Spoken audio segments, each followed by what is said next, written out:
Give the question. What do you say is good dental practice? Is what? Good what? Good dental practice. Good dental practice? Keep your teeth. Take care of your teeth. Don't eat much fruit. As far as taking care of a cavity, is that what you mean? Or It's more like gums. gums? Mm-hmm. Well, the brain contains more metallic minerals than any other part of the body. Whenever you eat a cooked food, it fractionates all the molecules. Any mercury, any lead, any cadmium, the other nasty one, aluminum, all of those bonds are released. So all of those metals are then free radicals, and they do damage. 90% of them go to the brain and nervous system because the brain and nervous system, the neurons, use metals to relay light information. So that's why most of the metals store in the brain and nervous system. When the brain detoxifies, it mainly detoxifies out the gums and the tongue. Any Ayurvedic doctor, anybody that tells you your tongue should be clear, is not considering that the brain detoxes through the tongue. As long as you've been eating cooked foods, your tongue should always be coated. It should always be releasing a lot of minerals. Your teeth should always be plaqued. Now, I've been on a raw food diet, eating meat on a daily basis now for 22 years as of December. I still have plaque, but the only plaque I have is on these bottom front teeth. Used to have plaque everywhere, in all teeth. And it gradually mitigates or has minimized over the past 22 years. As long as I eat a lot of fruit, it caused more demineralization in my bones than in my other tissues, so it was compounded. When I stopped eating fruit, but maybe once a day, once every other day, once every 3 days, it lowers the amount of decalcification of the tissues. But the brain will still dump its metals through the gums. So all that plaque on there, it isn't the plaque causing the decay. But if you leave that plaque on there and it has brain tissue in it, brain tissue is very solvent reactive. It melts quickly. And that's what causes the dentine to deteriorate. It etches into the dentine and causes cavities. So you need to keep your teeth clean. The best thing that I know to use for cleaning teeth, if you want to make them polished, then you use a little clay with coconut cream, especially fermented coconut cream. And then rinse your mouth with some carbonated water and that will whiten them. You can't consider mine. I had chemotherapy. Anybody who's done cocaine, a lot of cocaine or get chemotherapy is either going to have gray or yellow teeth permanently for the rest of their lives. Sometimes it takes a few years after they've had chemotherapy or taken a lot of cocaine before the discoloration occurs, but it always occurs. Okay, does that answer your question? Fermented meaning? It's starting to stink. You leave that in the refrigerator? No. It'll ferment in the refrigerator too. You leave it long enough. It doesn't matter. It will ferment no matter what you do with it. How many times a day? It can take a week if you don't put lime juice in it. But it smells, right. And clay, which clay? Green clay? The terramin clay, green clay, coral calcium, any of Or those. green clay? That's a little too rough. There's stones in there that might scratch your enamel. The finer, the better for the teeth. You just take the green clay and you put water in it, or what? You mix it with coconut cream. Or you do it with butter or any. It's like when the jewelers use a clay, which is a sandy, very fine sandy substance. They mix it with an oil. That's what jeweler's rouge is. It polishes stones without without scratching the surface. If you use just clay alone or an abrasive substance alone, it will file, it will, sand down the enamel, which is what you don't want. So if you put it with some kind of an oil or a fat, then it won't do that. It will just polish them. Yeah, once every 6 months you do that? Do it once a week if you want. What about going to a dentist and having your teeth cleaned? Don't they take the plaque off? They when they go in and scrape, that damages the dentine. Also damages your gums. It also causes the pockets to get deeper. If you want to do a good cleansing, deep cleansing, get a water jet and put carbonated water in there with a little bit of baking soda if you want. If you don't have to use baking soda, if you don't want it to break up quickly, you just use a little bit of lemon juice, a little bit of vinegar, and the carbonated water. And you shoot that around in there within a week, you're going to be clean without all the brutality and the pain. So you're saying then you don't need to go and have your teeth? You shouldn't have your teeth cleaned at a dental office. They will damage your gums and cause more pain. Plus, they usually shoot you with a Novocaine or lidocaine, and that causes hardening, tissue hardening lumps in the face. What about once you have a cavity? Should you get it filled or should you do that? Well, I would say for most people get it filled. I've only known 2 people who naturally refilled their cavities, their teeth, on this diet. And they were on any diet. Those are the only 2 that I've ever seen. And they were 22 years old. Both of them were 22-year-old males. So I would say probably, you experiment for a while. If the decay continues, you're probably eating too much fruit. And you're going to continue to do decay, and you need to have a filling. Now, up until about 2 years ago, I still ate a lot of fruit.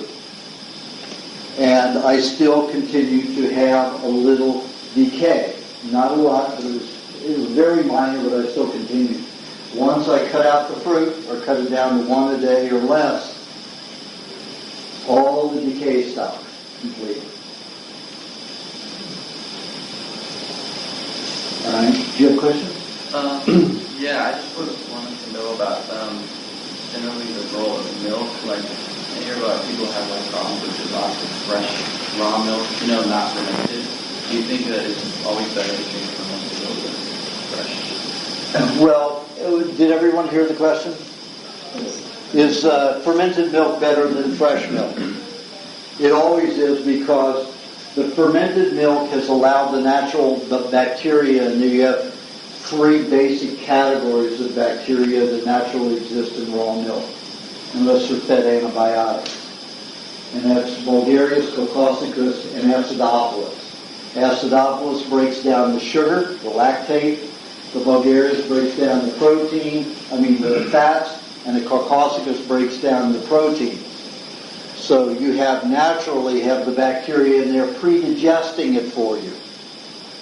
Just like in the stomach, it all goes sour before you digest it, because it starts breaking it down, but that's the bacteria and the acids in your stomach doing it.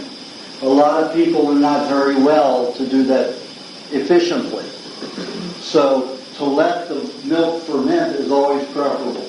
Mine sits in a cupboard under the sink, dark cupboard, out of the refrigerator, usually a minimum of 2 days before I drink it. I like it wonderfully tasting though, so I do not let it get into the sunlight, because the sunlight will cause the Bulgarius to grow faster than the Acidophilus and Coccocicus. And that means that the fat is broken down higher than the protein and the sugar, and it causes it to go a little heavy and a little bit, not so pleasant tasting, a little bitter. If you increase the Acidophilus and the Coccocicus to grow by adding a little honey, let's say a tablespoon and a half per quart, and add about 2 ounces of cream, the milk will always be delicious. Even if it's down there 2 or 3 days, it just becomes kefir. Anytime it's pre-digested, you are going to get more nutrition from it. If you let it, the bacteria that naturally exist in the milk perform that activity of pre-digestion, you will encourage your own bacteria in your intestines to flourish. If you make it with a cultured kefir grains or yogurt grains, it will not do that. Those are washed, those are bred, those are specific, and they're no longer natural. They will pre-digest the milk substances for you, but they will not encourage your own bacteria to grow. So it's fine if you need to get well and need to digest, and you need the milk a little bit faster digested, because with the grain you can digest it about a day quicker. But preferably it's let your milk digest on its own the natural bacteria in the raw milk. Okay? And Julie. Tanya? I wanted to ask about how. I was letting ladies go first. Okay. About natural forms of birth control. Natural birth control. Natural birth control. What do you want to know about it? What do I want to know? Yeah. How to keep from. Oh, okay. As I said in the book, in my first book, there was a doctor, got his name, he followed, I think it was 237 couples over a 5-year period. And these were all couples that wanted to get pregnant and have a child. He, did blood tests, he did urine tests, he did everything, followed them frequently. He found that the span open window for pregnancy occurs 5 days before ovulation. On the day of ovulation, it's too late. And most people use that last day of ovulation as their pinpoint. Too late. And he says if you want to avoid getting pregnant, then the sperm can live 3 days on the average person on the average diet, on the SAD diet, standard American diet. It's a SAD diet. Your sperm will live 3 years. However, on this diet, the sperm can live 5 days. A little healthier. So what you do is you count back, you've got 5 days before ovulation, then another 5 days that it can live. So in the book I said, 10 days before ovulation, do not ejaculate inside your partner, you men. And it's always the men's responsibility because it's their sperm. It's not the women's responsibility. You're shooting it in her. She would not get pregnant without your sperm. And let me tell you, you've been around your woman. She gets emotional. She forgets time, space. Forget it. You've got to keep it. I mean, when I'm with a lady, I mark down the days that she ovulates, the day that she has her period. I mark it all, and I keep track of it. And I'm on her ass like a hip pocket. So I don't impregnate her. And it's that simple. 10 days before ovulation, you do not ejaculate inside. You pull on her stomach, wherever she wants it. Or on a towel if she doesn't want it on her. But you've got to learn to be in control and pull. And it can't be that, I can just make that first squirt. You pull out. Don't take that chance.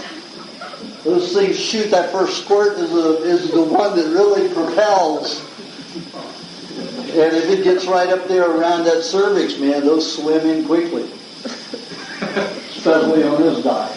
So you've got to be careful. The men, it is your responsibility. You count and you keep track of it, and you be, responsible. Isn't there something called pre-cum? Yeah. Pre-cum? There is no. I've had pre-cum analyzed 62 times.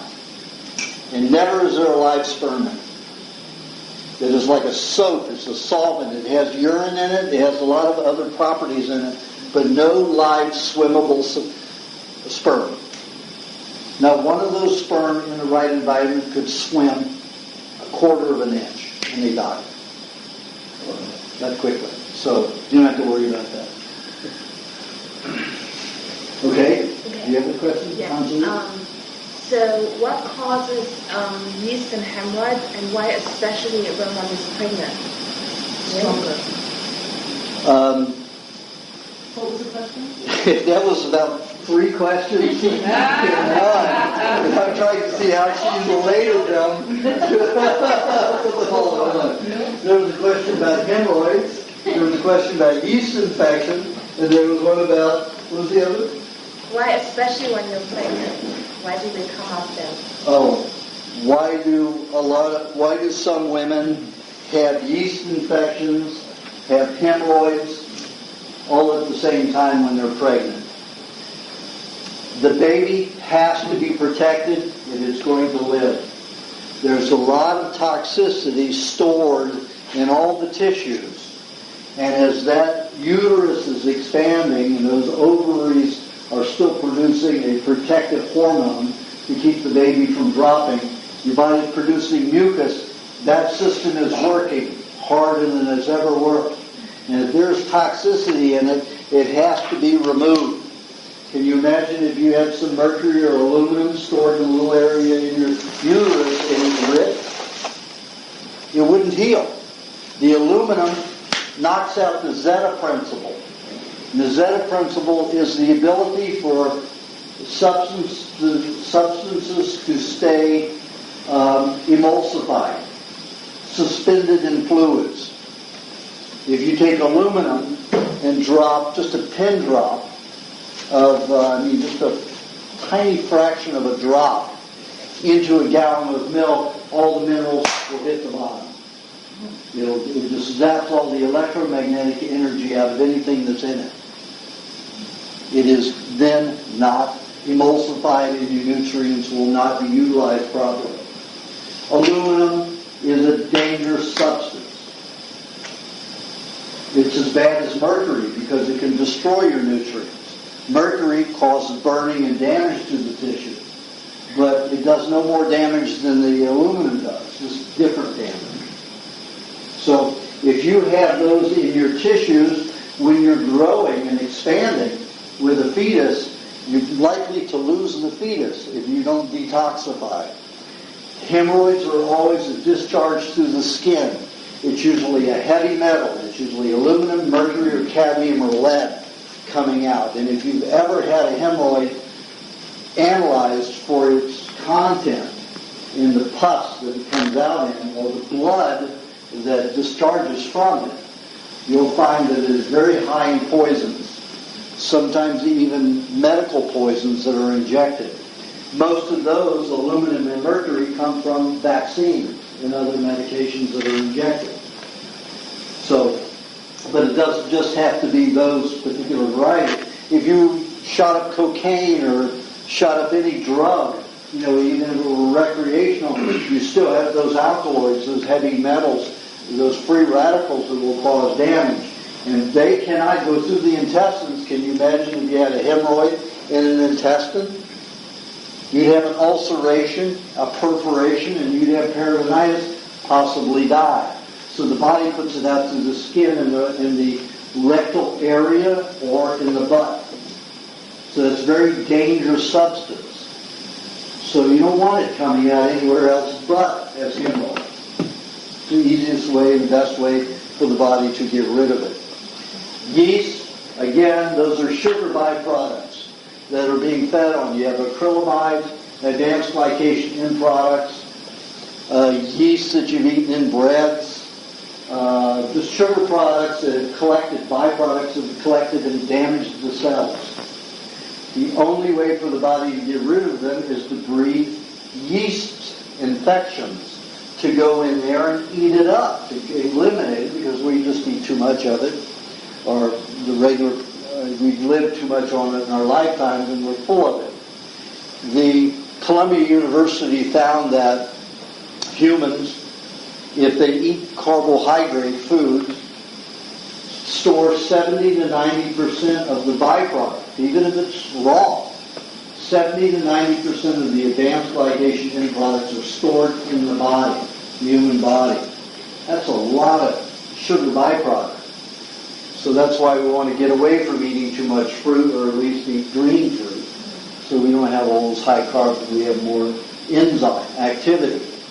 So the body has to use yeast to eat up this toxicity, or else it remains in the body and causes disease. So when a woman gets pregnant, she has to take care of that area pretty well. Or if the yeast are forming in the liver, candida, which is more skin oriented, but it can also go internally in the intestines.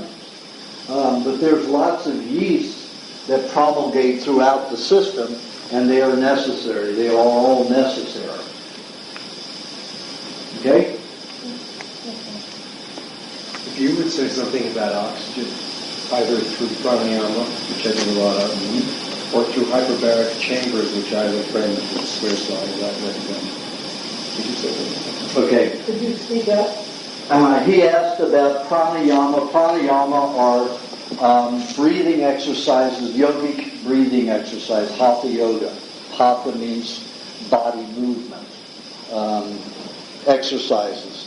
And pranayama is when you're holding one side of the nose, you inhale to a count of 7, you hold it to a count of 7, exhale to a count of 7.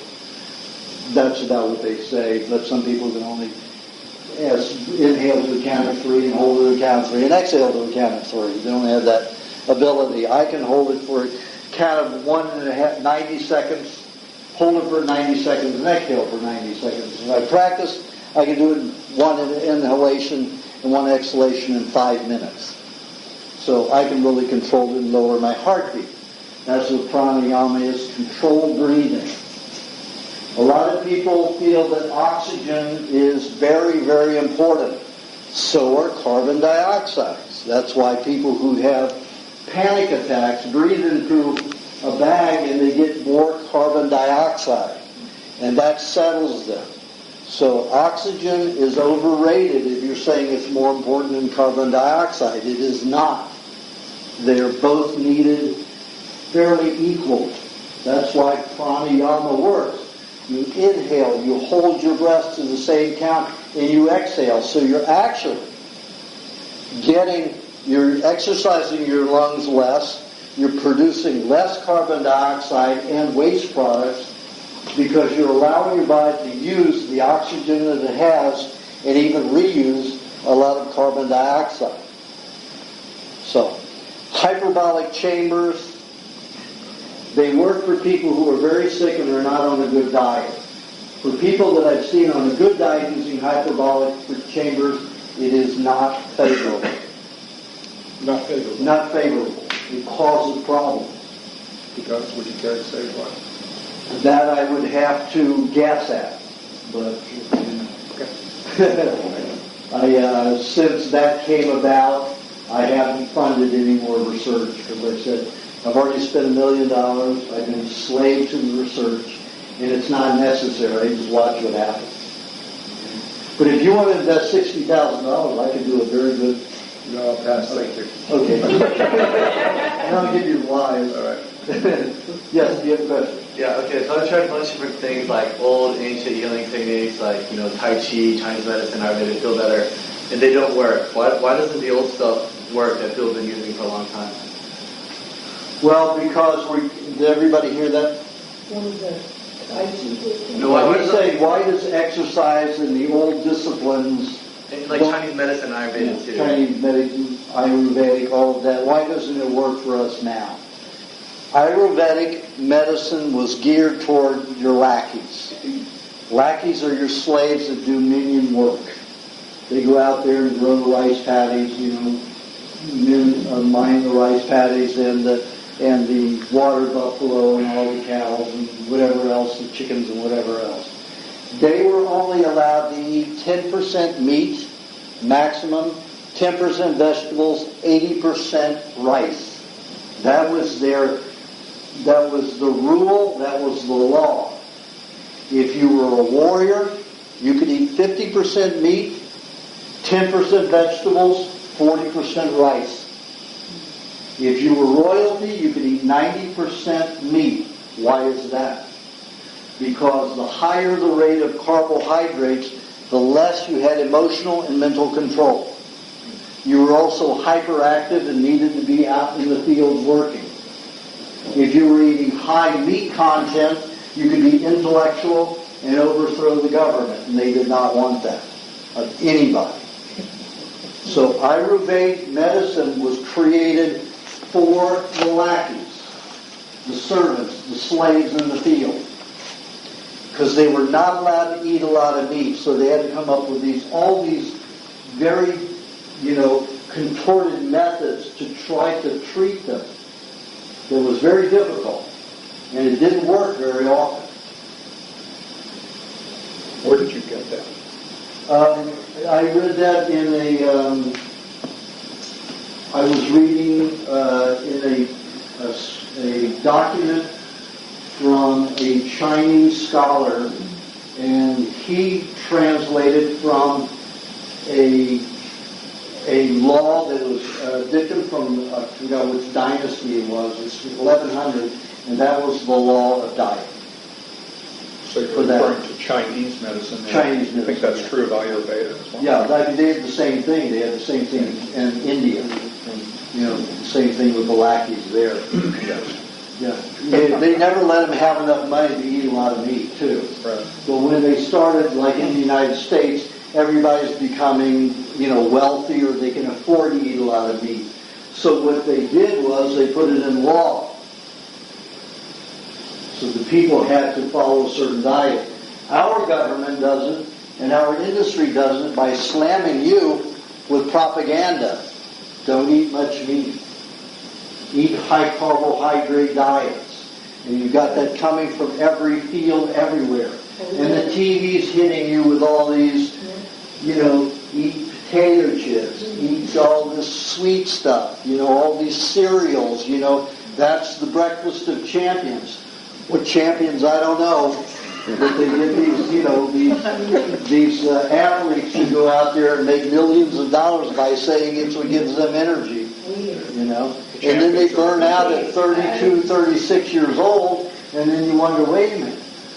We've got men in Georgia, Russia, which are going out in the fields at 146 years old, still tending the fields, riding horses. Why are our athletes burning out in their 30s? Yeah. And in the Andes, we have 90-year-old men that are running the 200-mile ball kick in the Andes Mountains. Every year, they do it once a year. Can you imagine running 200 miles, kicking a ball? 90 years old? And we can't even have, our athletes can't do it at 35, 37 years old. There's a real propaganda, garbage information that's going out there. They eat raw meat? To us, the general public. Those guys in the Andes, they eat raw meat? Yeah. The bugs, mainly raw bugs. And insects, worms, and caterpillars. In Chile, in the Andes, in Peru. One of my good friends, Naomi Pinedo from Iquitos, Peru, she didn't, she would go pick out eggshells. They were so poor, she'd go pick out eggshells and lick the egg white out of eggshells. And they ate worms, they ate insects, anything. And she was healthy and strong, and that's what she lived on. And these people are incredibly vigorous by eating stuff like that. They're not skinny because they hardly have any? No, she was not skinny. She's got, definitely. But I mean, she ate a lot. She ate a lot. That was starving. I like voluptuous.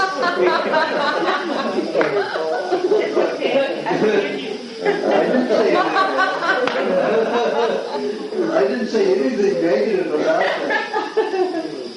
I favor fat and happy. I'd much rather have an overweight, happy mate than a skinny, fanatic, crazy woman. Let me tell you, I dated Twiggy one night, and that was it. 1972. I took her to a premiere of Butterflies Are Free. And the Abco Cinema, this was the first night it opened. The new Abco on Wilshire Boulevard. So we go in, we watch the movie, everything's great. We go out. I didn't want to fight with the crowds and all the publicity and all that. So I said, let's go out through the back, the back fire exit, and we'll have the limo meet us out there. So we went out the back, and it was really, they were still working at, building supplies still in the back there, and I said, gosh, I hope that isn't locked, that front door, and I hope this one didn't lock, and I just went to grab it, and it closed before I got to it, and it was locked. She panicked. She just went hysterical. Oh, we're trapped in here. And she started screaming and crying and yelling. And this went on for 5 minutes. And I said, listen, just calm down. All we have to do is go to the door before you start screaming and planning on a big lock. That was just the thought, So it doesn't mean it could be locked. Of course we didn't go there. The exit isn't locked, so we went right out. And that was the last time I dated her. That was the last time I called her. Because, if she's panicking over something like that easily, that's not the kind of person I want to be with. And let me tell you, every skinny person I've ever dated is on that level of, of panic. They don't have any fat to calm their system. They just do not. They go into panic much. Men do too. Not just women, men do too. I was that way when I was skinny. Maybe not quite that badly, but close. You wouldn't scream like a blood vessel? No, I'd be inside brooding and getting angry. Okay, do you have a question? Yeah. Did I answer everything you asked? Yeah, that's pretty good. Thanks. Yeah, I had a cavity not long ago, and a doctor wanted to do a root canal, and I put a temporary in, and now it's starting to crumble. And you said wait till it falls out, and then have them put porcelain in. You mean the cavity? Yeah. You had the temporary put in. Okay. Well, how do I know when it's sufficiently out? It seems like some of it has fallen out to go have the porcelain put in. Well, it was disintegrated, and you said there was space behind that cavity. Just go ahead. That filling, just go ahead and have it done. Okay, and what if my dentist, he wanted to do the root canal? What if he won't just put the porcelain? If the nerve is dead, well, you do a root canal. You said it wasn't because there was pain. Right, if there's pain, if there's bleeding.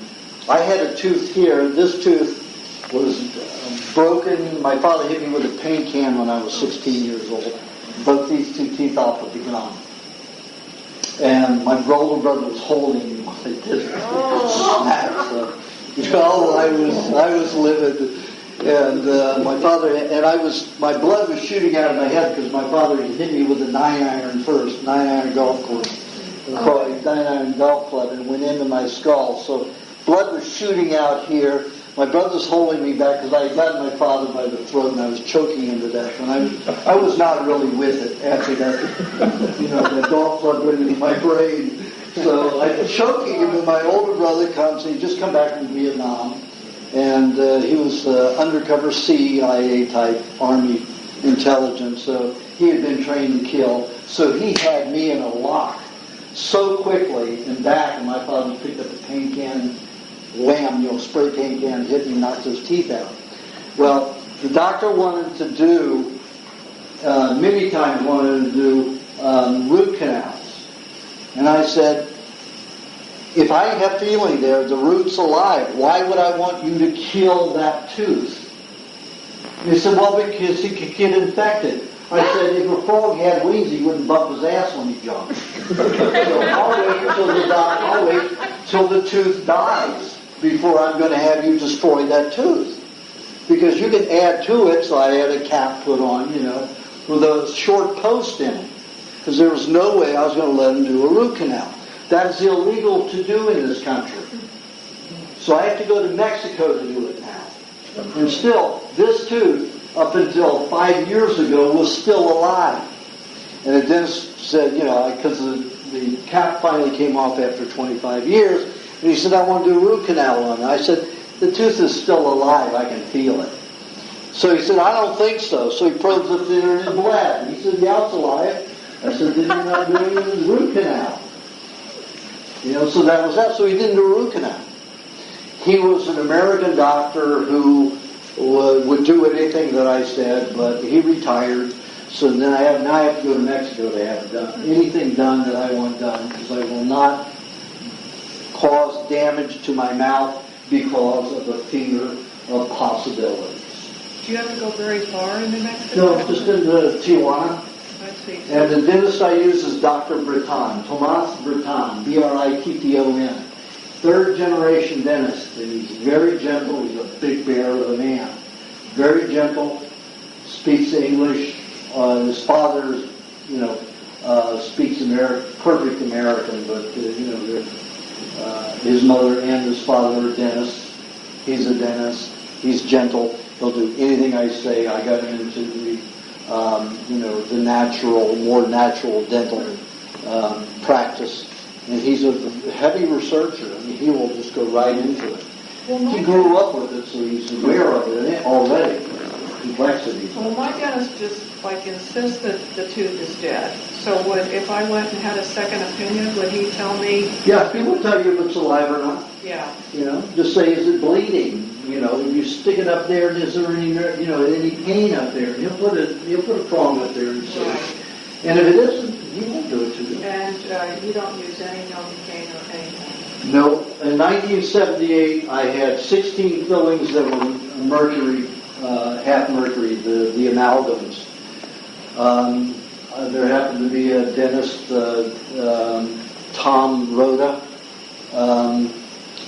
Jim Rhoda, in Westwood. Very, very famous dentist. He drilled all of them out, and did far more than I understood at the time. That I wouldn't have let him do all that. But he just did my whole mouth, took all the amalgams out. I had 4 hours of drilling one morning, 4 hours of drilling the next morning, with no Novocaine, no nothing. However, what I did do was I took a little magic mushroom, and I took just about a quarter of a teaspoon of it, and I let it just dissolve and sit in my mouth for about an hour. And it releases some pain relievers. So it was very nice. You can do it with marijuana too, but the THC causes some people to be paranoid. So if marijuana makes you paranoid, don't use marijuana. If it's raw state, it most often won't do that. You just chew it and chew it. Remember, you've got hyaline enzyme in the mouth. That breaks down the cellulose and the sugars, and that releases the THC. When you swallow it, you're not going to get much from it. So it has to be in the mouth. The saliva will eventually break it down. But if you have a tendency toward paranoia, low blood pressure from marijuana, do not use that. Get a magic mushroom. And would you tell him what to use, or would I, if I used him, just say porcelain? No, you tell him that you're one of my clients on my diet. He knows. Well, you tell him porcelain. Yeah, he's going to. He is a dentist that recommends the normal stuff. Mm-hmm. You tell him you want an inlay, or if it's a cap that you're putting over it, Doesn't need that. What do you mean by raw marijuana? Dried marijuana? Dried takes longer, fresh is best. Releases the fats a little bit quicker. Yeah, chew it. Don't swallow it, just keep chewing, because the THC that gets absorbed in the mouth into the brain directly is going to be that's effective. Question? Yes. So I'm relatively new to the raw food diet, several months, and it's kind of a broad question, but whatever wealth of information you can help me with around economics, tips. I'm finding one of the great, the most interesting things for me is that I don't require as much food, and Can you speak up? I'm finding I don't require as much food, and so some of the quantities that I need to buy milk or various things, I can't finish it. I mean, how long do things last? What orders should I eat things? Economics is part of this question too. Because I'm finding it expensive all the time. Very expensive diet, probably the most expensive diet in the world, unless you're living on heroin. So are there any general information on food keeping longer so that economically it's more Well, efficient? just remember this, food on this diet never goes bad.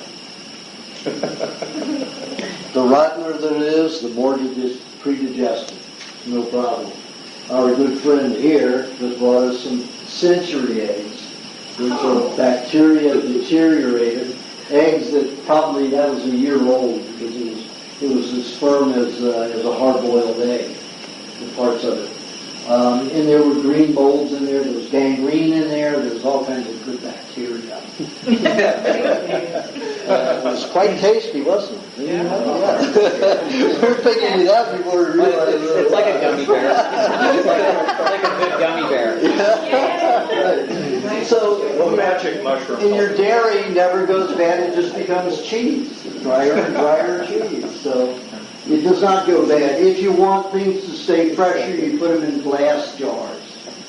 I shop only once a week because I have to come all the way from above Point Doom up in the mountains all the way down here. So it's 45 minutes to an hour trip for me.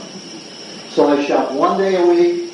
I get home. I cut my meat up into slices. I put it in quart, wide mouth, jelly jars, lid on it, put it in the refrigerator. I don't pack it so tightly that there's no air. There's airspace in it. And I've had it last 3 weeks that way. When I've had wild game, I've had it in there for a year without opening it. Opened it a year later, to the day, a year later, and there was no odor to it. You also keep it tightly. But that's why. Now, the longest I've kept, cultivated meat, husbanded meat, is 3 months without detecting any odor at all. You have to keep it on light inside. I keep it on real tightly. All the jars on tight. That's what I do. Unless I'm making high meat. But then I keep them on tight if they're in my regular refrigerator because I don't want it stinking in my refrigerator. But if I've got the refrigerator outside for my high meat, I let that refrigerator stinks to high heaven. Notice I said high heaven. And that will preserve your meat. If you want, your milk, you just add some honey to it. A little bit of cream, it'll last longer. So that milk under the counter is good for however? It's good forever. It just becomes cheese. And if you have the cream and the honey with it, and it turns into kefir and then it separates and becomes curd and whey, you just shake it or reblend it. And it's right back the way it was. Emulsified again. What about fish? Fish, it lasts about 10 days without stinking, but still it's okay. If you want to keep it longer, you could take just a little bit of lemon and or lime. Lime is an antibacterial. Lemon is a fermenter. That's why they use lemon to make ceviche.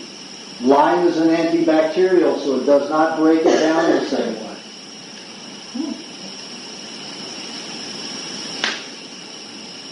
And again, you keep your fish in jars, glass jars, with the lid. And the chicken? Chicken the same. Everything will keep longer in glass. Keep it in plastic, the phthalates gas.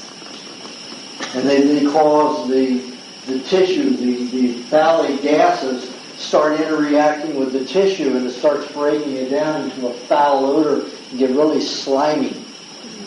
So they put it in glass and it takes a very, very, very long time for fish to even get that way. Chicken will never get that way in a glass, but it will in a plastic bag, even if it's a Ziploc. I found the chicken to be the most economical. Oh yes, definitely, yeah. But, you look like you have some symptoms of anemia, so you need the red meat. Well, but I got some buffalo out there. She's got some excess, so she's trying to sell them all. This is our buffalo butcher. Does it matter that you cut it And up? she's got hypodermics to inject it. Is it crucial that you cut the meat and the fish before you put it in the glass jar? It just fits easier. Okay. I mean, you can slam it down in there and try to get it out. One hunch, I've done it. It's end up slicing it inside the jar just to get it out. Not fun. Hypothyroid. What do you suggest? Hypothyroid means low thyroid activity. It depends on what the thyroid condition is. If you're a person who is very toxic and the body does not want the thyroid to be active, and the thyroid is perfectly healthy, there's nothing you can do about it because your body does not want your thyroid to produce more thyroxine. Same with the adrenals, same with any of those glands. Many times, in fact, 60% of the time, I find that low thyroid or low any glandular activity is because the body doesn't want you to spend the energy on activity. It wants you to spend it on healing and detoxification and healing. So I cannot make a blanket statement about what is good for hypothyroid in that context. If you truly have a damaged thyroid with toxicity in it, and it's not functioning well, and you need to get it functioning a little bit better, as I said in the first book, take a little vanilla extract. It will help. Eating thyroid glands is great. James Stewart, is he here? He left. James Stewart carries buffalo glands. You've got low testosterone and you want to kick your pecker up, eat the testes. They're about this big and they're so sweet and delicious. And then, they have other glands. They have carries the thymus, the liver, the thyroid. So how do you prep the thyroid? Pardon? How do you prep it then? Just honey, blend it with honey? No, you should just eat that. The thyroid's so small. If it's a calf, and it's a cow rather than a buffalo. Buffalo has a thyroid about as big as your thumb. Yet a calf has a thyroid that's 2 to 3 pounds. About this big. You're different animals, and you say, a thyroid is so important. How important is a thyroid for buffalo when he's one the size of your thumb? And you're talking about an animal that stands as high as that, and it is 2,300 pounds. And so how consistently should I eat them? Well, as I said in my book, I said when I had a low thyroid activity from the chemotherapy and the thyroid was damaged, I only ate it, first time I ate it every 3 months. 3 months after I'd had it the first time, the next month, it was a whole 6 months before I had hypothyroid activity or symptoms. And then after that, it was a year, 12 months, and then after that, it was 18 months. And I can't remember the last time I had a thyroid. I had no symptoms of hypothyroidism. If you're eating the gland, you will repair the area if you're eating a good diet along with it. Lucky is our host.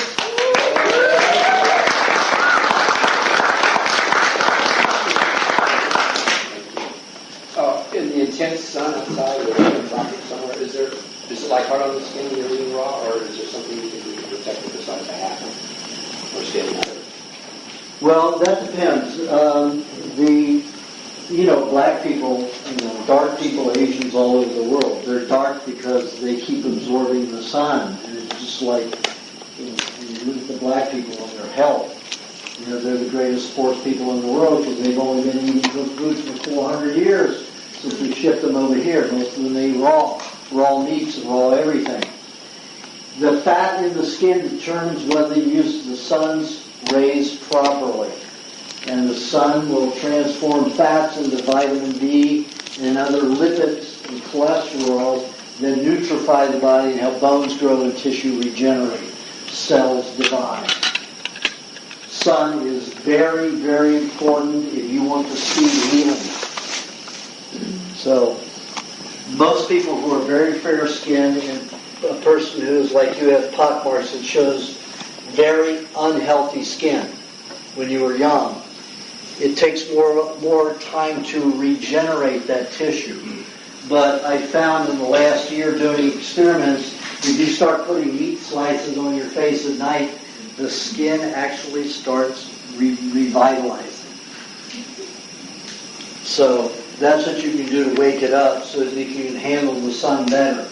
However, you still have, poor absorption, P-O-R-E, absorption of the fats. So he still may have to be able to be out in the sun for, a couple of hours. Beyond that, you may need to cover, It's like I can go outside and I can be out in the sun. As long as I'm not in salt water, I can be out there every day for 10, 12 hours a day in the bright sun. And I'll turn black, and I need black. And with these blue eyes, it looks great. The hair bleaches out and it becomes very, it becomes like Kimberly's. But when my skin goes black. Now, when I was a kid, if I looked at the sun, I burned. I mean, if I were out there 10 minutes, I'd blister. But it isn't that way now that I'm on this diet.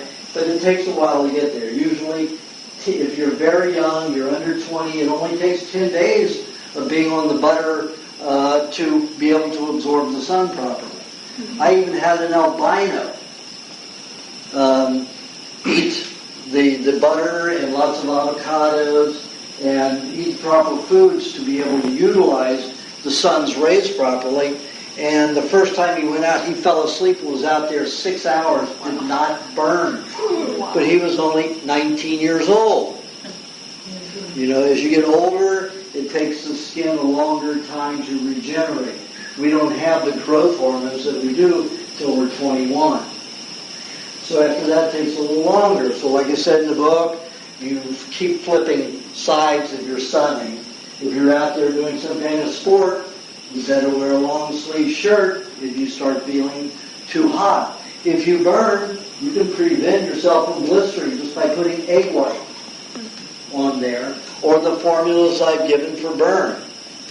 In the revision, I'm splitting those up. I'm putting burn separate from sunburn, so there won't be any mistake about it. So the primal facial will go on the sun. The primal facial body care cream, the new one in the recipe book, is great also for getting rid of burn and also helping you prevent burn and also causing you to tan.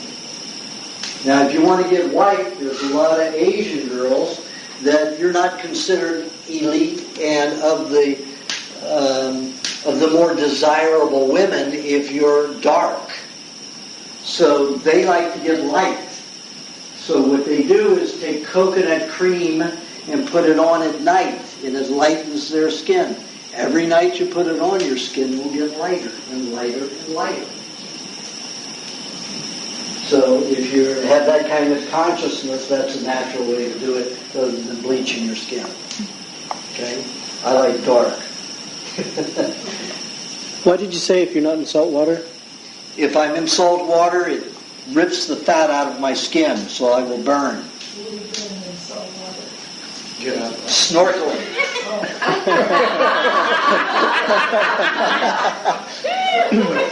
So if you're in salt water, then you shouldn't sun as much? Yeah, correct. Because the salt will just eat the fat away, deteriorate the fat.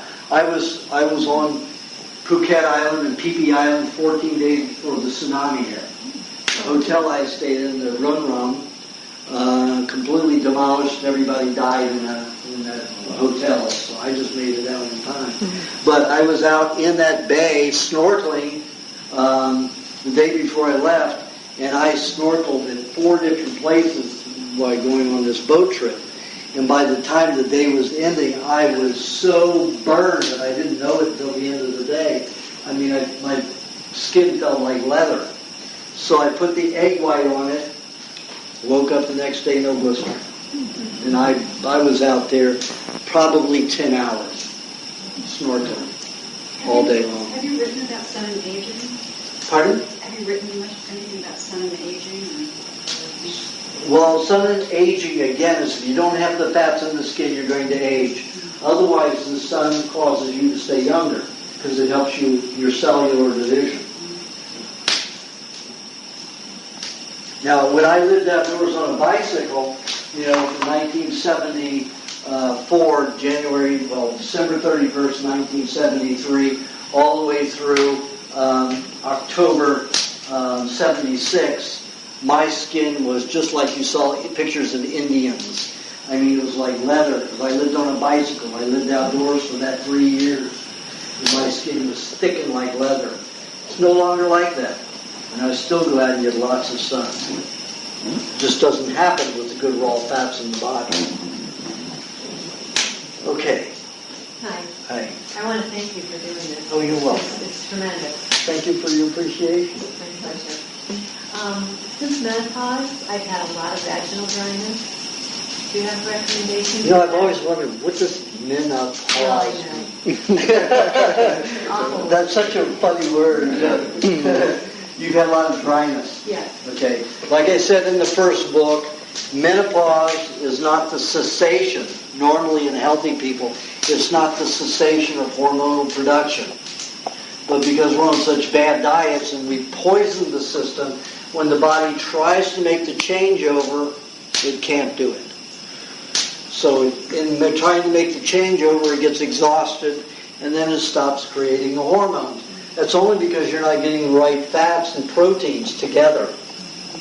So anytime you want to make sure that you're generating hormones, you have to eat butter or eggs with meat.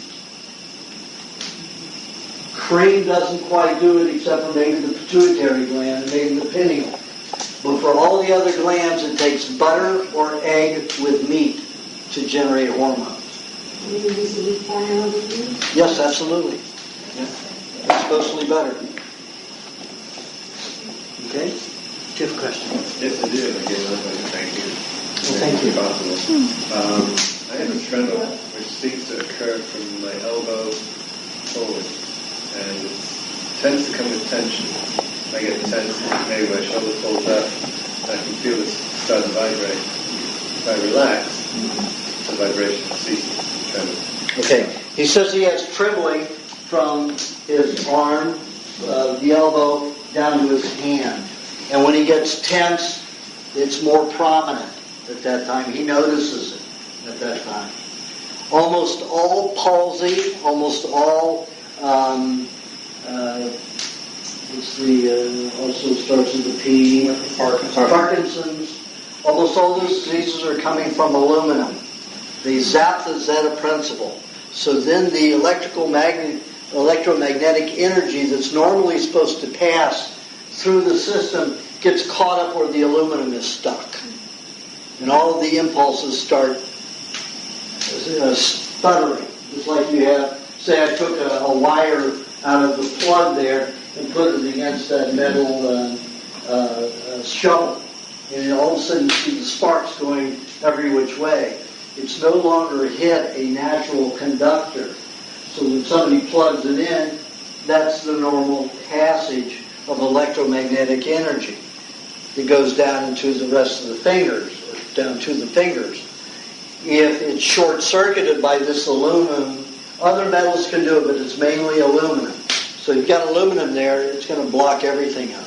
That's why Parkinson's, Alzheimer's is also memory, block of the particular impulses going from the ganglia or the axons or the synapse firing correctly, because you've got this metal, toxic metal, especially aluminum, stuck there, short-circuiting everything.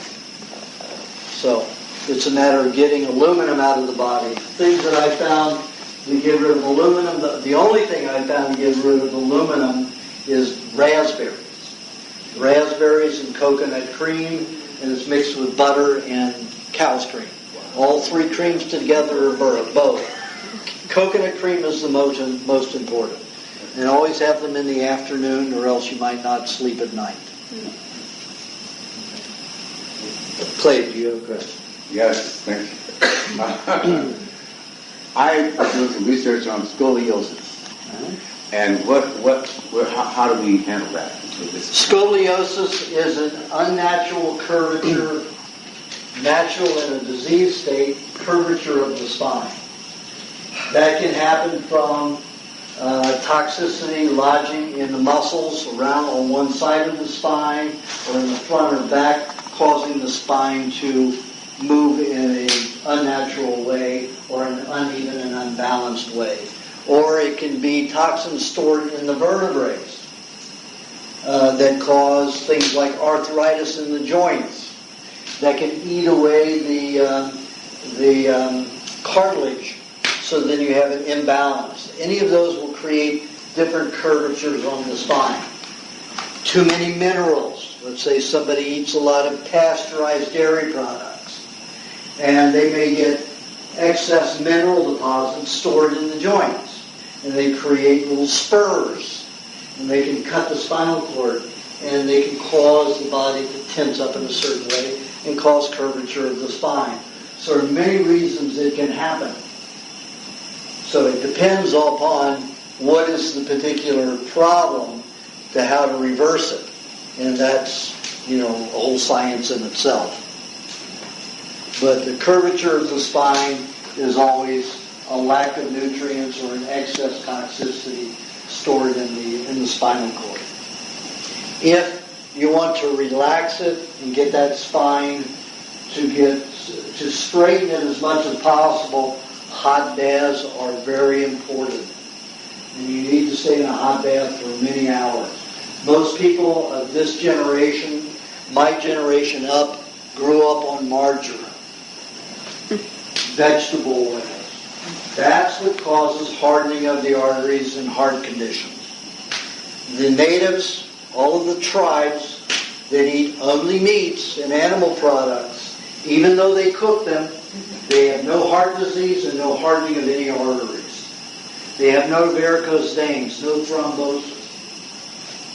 None. So it's all propaganda. It's absolute bull malarkey.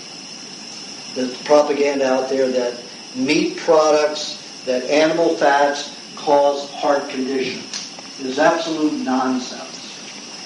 If you take vegetable fats and you let them sit, guess what they turn into? Crystals. And then they turn into rock. Vegetable fats are your problem. That's what causes hardening of the arteries, hardening of the heart, MS. You know what an amber stone is? Does anybody have any jewelry with amber in it? Orange stone. Guess what that was? That was the fat of a tree. Most of your crystals and stones are from vegetable fat. If you take vegetable oils and you put them with dirt and let it sit for a year, you will have rock. You turn that soil into rock, and you have to pound the hell out of it, and you have to mix all kinds of molds in it to break it down. It does not break down easily. If you take animal fats and put it with dirt, it'll just keep molding until it becomes earth. A lot of back problems start in young age, scoliosis, because of all these toxic vegetable oils that are in everything. The chips, the French fries, the fried Kentucky Fried Chicken, donuts fried in vegetable oils. That is causing hardening of the arteries and the advanced increase, phenomenal advance in increase in heart disease. 100 years ago, a heart attack was a rare thing, ever. People died of pulmonary problems because they lived in cities with smoldering, with a blacksmith on every corner. And everybody was burning crap right in their homes without proper ventilation and chimneys, the poor people. And you've got concentrations that cause the Black Plague, in London and Europe, because of the concentrated population. And then you didn't have fresh foods that got there, and they had no refrigerator. So there's tons of pollution, tons of cooking, tons of smoke that were poisoning the people. So no wonder they got the Black Plague, this lung disease. Didn't happen with the farmers. You never heard about anybody out in the farmland. Nobody got sick. Nobody got sick unless they came from the city out to the farmland. And it just took so many generations to come to that point where everybody started getting sick at once because they all just got too polluted about the same time. It's just like Pottinger's and Howell's study with the cats and the rats. You put them on a cooked diet, and after 5 generations, they become extinct. After 3 generations, they get serious diseases. Every disease that man has. Before that, if they're raised on the natural diet, they have no disease. None whatsoever, not even dental caries.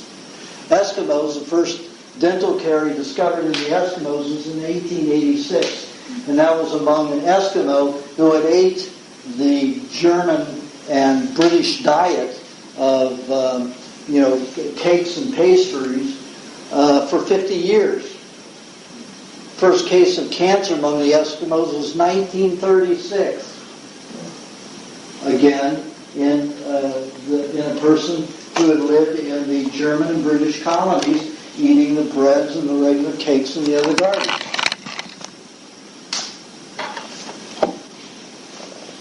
Well, that turned into a long answer. Good question. Yeah, I don't know if you know anything about long-term effects of copper non-hormonal IUDs. Copper IUDs? Yes, non-hormonal IUDs. There are now IUDs that also expel hormones. The ones without hormones. Well, you read about the copper IUD of Suzuki in the first book. It went right through her uterus, into the wall. So, copper, if you put it on, a lot of people will turn black like silver. It degenerates. Your body melts that metal and absorbs it. So it eats tissue away. And like I explained, and she asked about, why, women had yeast infections and stuff like that. If they don't discharge those poisons and they tear, they don't heal. They'll lose, the fetus. So if you've got poisons down there, you're going to have bleeding, you're going to have sores, you're going to have ulcerations. So none of them are good. That's not good to do. You need to trust your man. You need to beat him into awareness. Listen, it's your sperm. You take care of it. If you're going to give it to me, make sure it doesn't cause me any growth.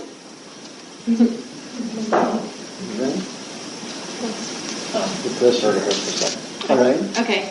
Someone I know recently had a baby, and during the birthing process, apparently there was some difficulty. The doctor had used a forceps, which I thought forceps were outlawed, but anyway, apparently they had actually used it on the baby's head, literally turned the entire fetus and then pulled it out. So right now, the baby's 2 weeks old, but it already has deep scar tissue along here and on here. What are the long-term effects of a child being used the forceps, and can it be reversed? I mean, Well, I've known about probably 8 children that were forced and pulled.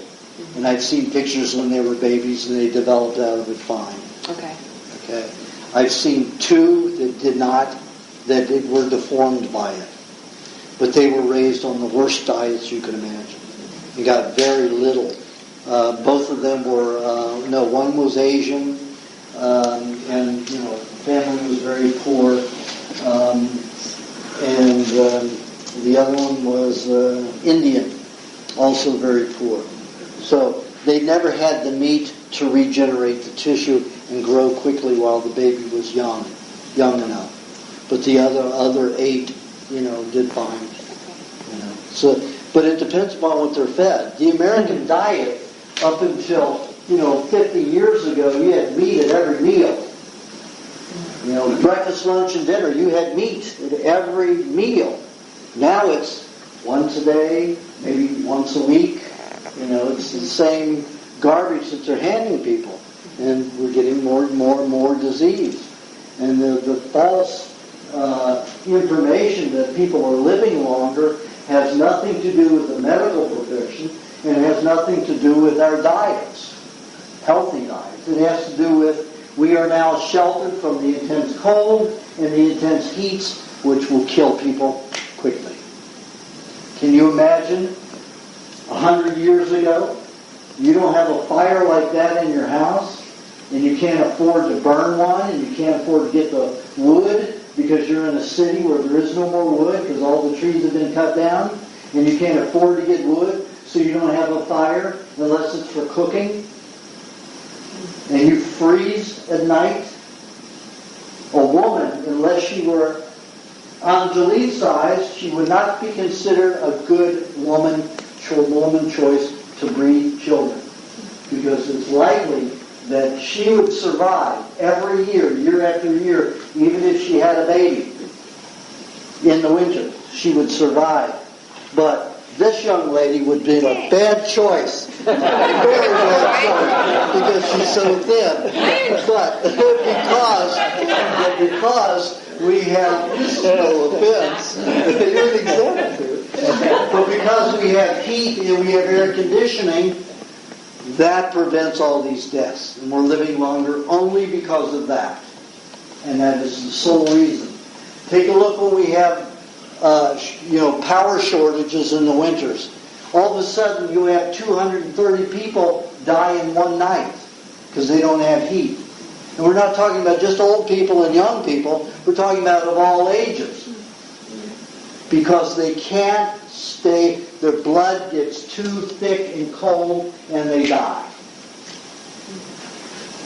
100 years ago, we didn't have heat and air conditioning. A heat wave also. Hundreds of people will die in a heat wave without air conditioning. And that is the sole reason that they can say people are living long. And also we have refrigeration, so we do have more nutrients in our food because they retain longer. What about baths and showers? Baths and showers, worse. People are worse off. They have more skin disease, we have more psoriasis, we have more skin problems because we rely upon chemical soaps, mostly petroleum products, to clean the skin. Now, 50 years ago, when I was 7 years old, 90% of the soap products, even, dish soap, was made of coconut oil, a natural substance. Too expensive to grow the coconuts, to have them picked from the palms and then processed and then shipped from other countries to here. It's much easier to take a full petroleum product and make an acetate out of it, not a natural acetate out of it, as a solvent to dissolve toxicity or dirt. So what happens is we're poisoning our skin every time we clean ourselves. You try to give an animal a bath, and they will freak out. They just do not like it. Naturally, we have 2,300 varieties of salmonella that eat those dead cells up. That's the natural process. Sure, we all stunk, but we got used to that stink. It was natural. Now we're so far away from it, we expect to smell these awful vaporized oils that cause damage to the lungs and the sinuses and the eyes and the brain as now a healthful, clean response. And it isn't. It is highly toxic. So all shampoos are bad. Pardon? All shampoos are coconut. All shampoos and all of them. There's not one unless you make your own. You can take coconut cream, blend it with a little egg, you got a natural soap. Great soap. Or you can just use a raw egg on your hair. Just make sure that if you're going to use a raw egg by itself, that you wet your hair before you put the egg on it, or else your hair's going to smell like egg. For some reason, if you put the egg on, raw egg on your hair, whipped egg, so the yellow and the white are mixed together. If you put that on when it's wet, your hair doesn't smell like egg for some reason. I've been doing it for raw all these years. So. Pardon? I've been doing it dry all these years, and I didn't know that.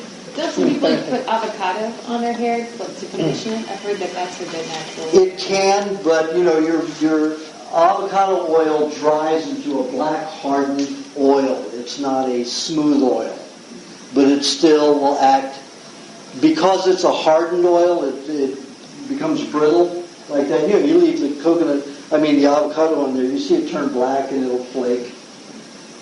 So that's the kind of oil it is. So it creates like a firmer oil. So it will straighten the hair and it will keep it, like you put a little bit of hairspray in it.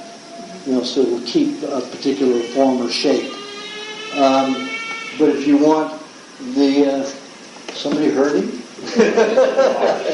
I know. I see. It's one of those model cars out there. So we get to enjoy that for a while. One of those model cars that somebody's working on with a remote control. 11 was little bitty electric ones, motorized, whatever it is.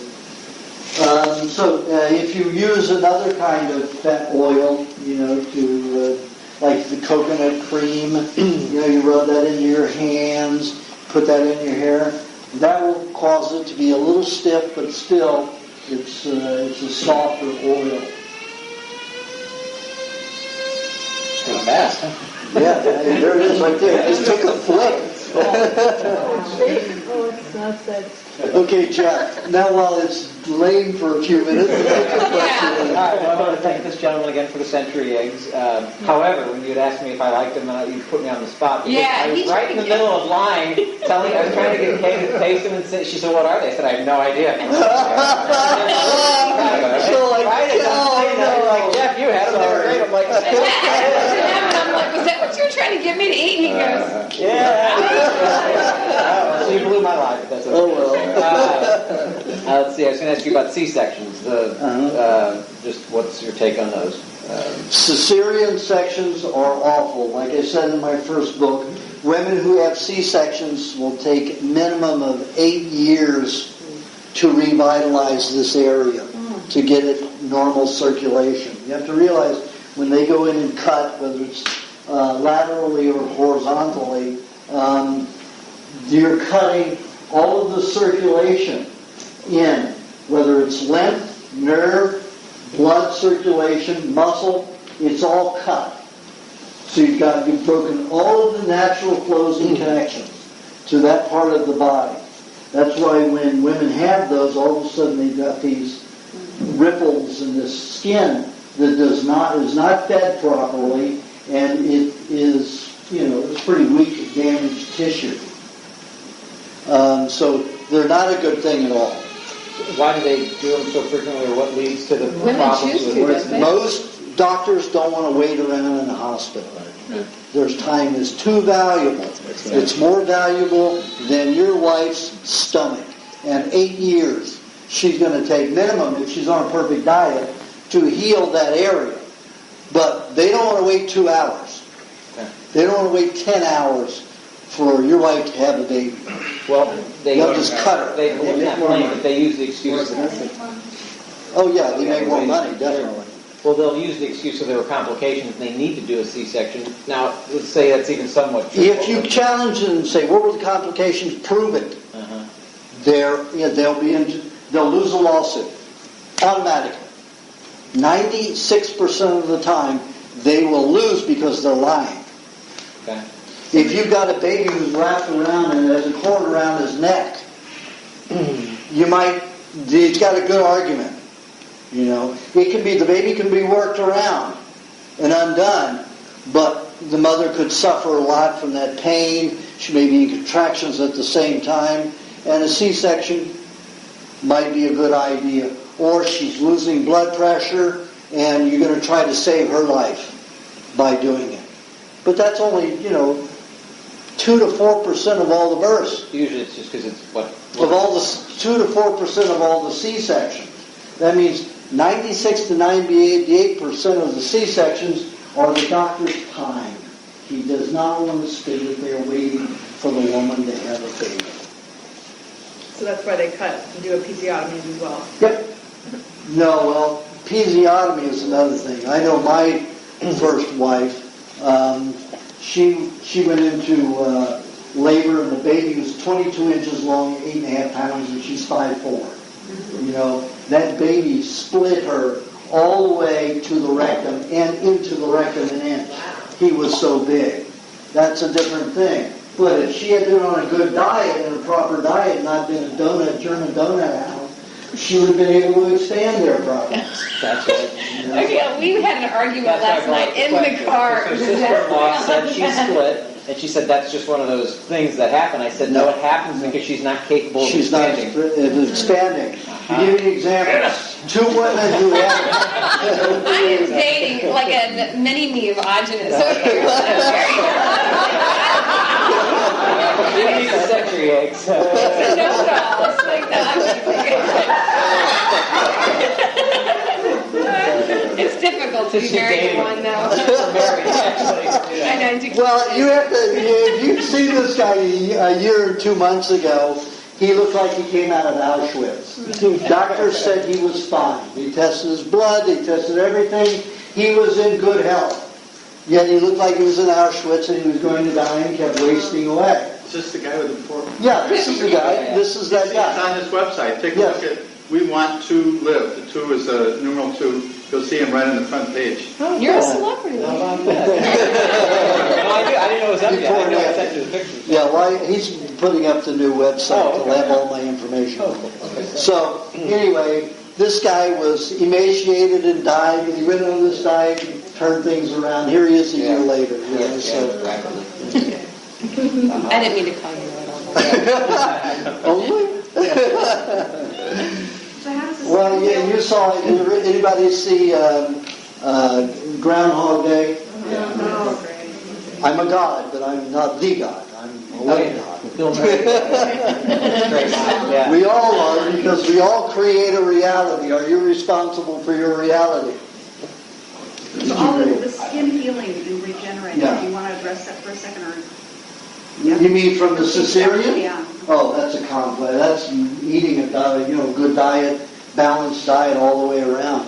Because you've got to replace the lymphatic networks. You've got to unblock all of the scarring. You have to regenerate new passages for blood, lymph, and neurological system. And it's not going to happen very easily unless you're eating raw meat. Not going to happen easily at all. Yeah. I used to say on the cesarean, my 2 kids were both born cesarean because my wife claimed to have vaginal herpes and was concerned about passing the baby through. And that's such an absurdity. Think about this, people. Viruses are not alive. If you pick up any biochemistry book, viruses are protein bodies with an RNA, usually an RNA attached, and sometimes a DNA. But they are never alive. If you put them in a fertilized petri dish, they don't self-replicate. Not one, and you spike it with virus, not one will reproduce. You don't have not one more virus than you injected that you spiked into that petri dish. As soon as you introduce healthy animal cells into that environment, which can breathe in that petri dish, all of a sudden they start multiplying. That's because cells manufacture virus. They are not contagious. And viruses are nothing other than soaps. We make a soap. Let's say I mix coconut cream and egg together. That's a natural soap. Viruses are soap. They're protein bodies that help dissolve certain kinds of tissue. The tissue that it dissolves is determined by the RNA that the cell puts in that chain. So it only dissolves a particular cell, or part of a cell, or kind of a cell, a damaged cell, an unhealthy cell. The whole belief that somebody's going to get, somebody's going to get a virus from somebody else is a Hollywood-type myth story that the pharmaceutical industry gets you to buy so you'll take their drugs and their vaccines. But it has nothing to do with reality or chemistry. What about AIDS? Isn't that a virus? No, AIDS is a faulty immune system. HIV is a virus, but it's man-made. Dr. Strecker found that it was made at UCLA in 1961 and 62. They had created the virus by taking 2 viruses, one from the lymphonomic virus of a sheep and one from the leukemic virus of a bovine, of a cow. Spliced them together. He tried to fractionate them 1,000 times, and every time they came in two. Usually when you fractionate a cell, it will break apart into 5 pieces, 5 parts, like we dismember at our joints, at our limbs. This would always break in two. And then you realize, wait a minute, this has to be a man-made splice cell. So he put the two sides together that matched and found out he had those 2 diseases, took the names of those 2 diseases. He was going to go to Duke, Harvard, Yale, Berkeley, and USC and UCLA to see if it were created at one of those major universities that were working with viruses. And he found it at UCLA. He took the name of those 2 diseases and put them in 15 different ways that they may have called it. And it came up at UCLA. That was given to the War Department. So he called his brother, who was an attorney, also a Strecker, and said, here's the situation. You should look into it. It's like this HIV is injected by our War Department. See what you can find out. So he got a senator from either Wisconsin or Minnesota to back him. Illinois. And they started going, Illinois? And they went after the War Department. And let me tell you, after they got all that information, both of them were dead in 3 months after the book was published. 3 months after the book was published. They were both dead. Neither of them was suicidal, and they said it was suicide. Neither of them had even an inkling of suicide. No depression, no anything. Anger, but no depression. Well, what's the name of the book? It's quoted in the bibliography, Bioattack Alert. There's another Bioattack Alert. There's another theory about chimpanzees and using it to make a polio virus and then giving it to the Congolese people because there was scientists were giving it. What they did was they infected in Congo. 75 million people with the smallpox vaccine. Mm-hmm. And a British journalist discovered that. He's dead. New York and Africa. No. 75 million people they injected with the HIV virus. And the Ebola. Oh. The Ebola was also man-made. So are you saying that a man-made virus can do you harm? It can disintegrate the body. It is a solvent. It's like putting, a solvent in your body, like a uric acid or muriatic acid. But muriatic acid is going to dissolve your body. But it can't be transferred by blood? Can be transferred by blood? Yes, it can be injected in you. If you take blood from you and put it, me, and I have it and put it in you, you're going to have it. But they will not replicate. They do not self-replicate. They have a tendency to magnetize or chelate with mercury and aluminum and a lot of other metals that don't easily discharge from the body. So you will keep them in the body and they'll keep dissolving tissue in your body and break it down if you can't eliminate those metals that they're attached to. And that's how they work. But they do not replicate. If you don't have replication, how do you account for the disease transmission? There is no disease transmission unless it's injected in you.